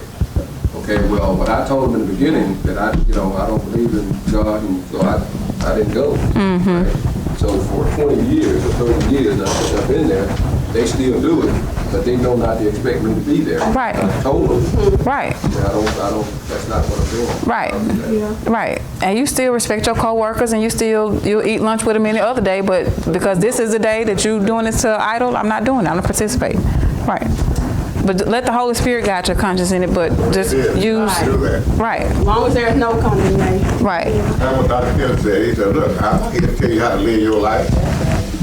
You understand? You let the Holy Spirit be your guide. Follow your conscience. And if your conscience don't condemn you, Right. you're okay. But now your conscience condemns you, understand? Yahweh is greater than your conscience. Right. All right. All right. That's all I have.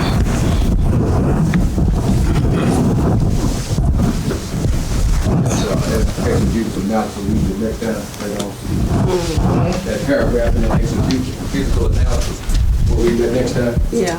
Well, you can give it to us next time, yeah, because that's going to take a longer time. Last night, y'all would have me up looking at it. Show me how to put this thing together, starting with his name. Starting with his name, with the masculine part of it and the feminine part. And he led me on through. I said, wow, this is beautiful. The way he showed me how to do it. But so, the next time y'all would put it online, we'll come back to class Sunday, then I'll see if he moved me to get up there and do that. But that's the way I want to be done. I want it to be done from here on out. And just start with the name, go back to Moses, like he said, and preach the basics. And lead them up to the to the abstract. Right. You got to start where they are and lead them up to it. That's right. And if they follow you, they'll follow you right on into the reality of Yahweh. Right.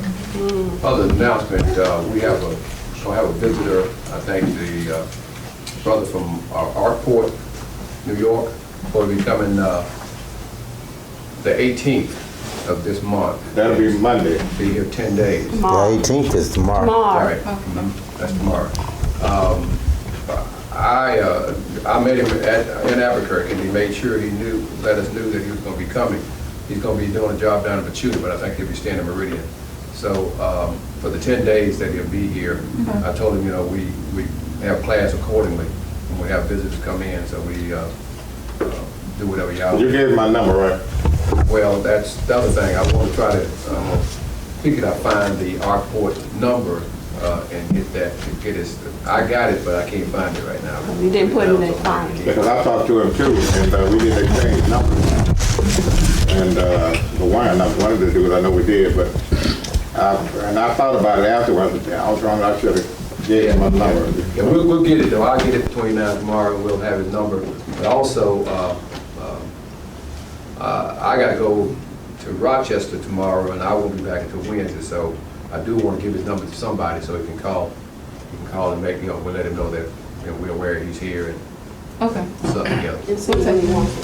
Yeah, we'll figure that out. I forgot another announcement too. Nikki and Quentin from Georgia, they'll be here the weekend of whatever Thanksgiving weekend is for that weekend. And then we also have another visitor coming from Amite, Louisiana.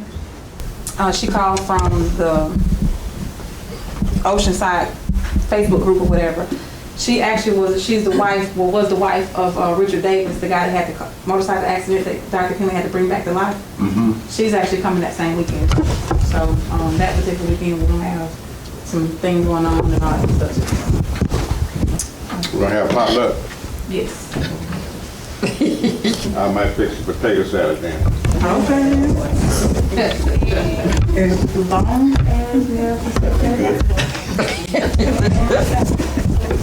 Any other announcements or comments? If not, let everyone stand for doxology.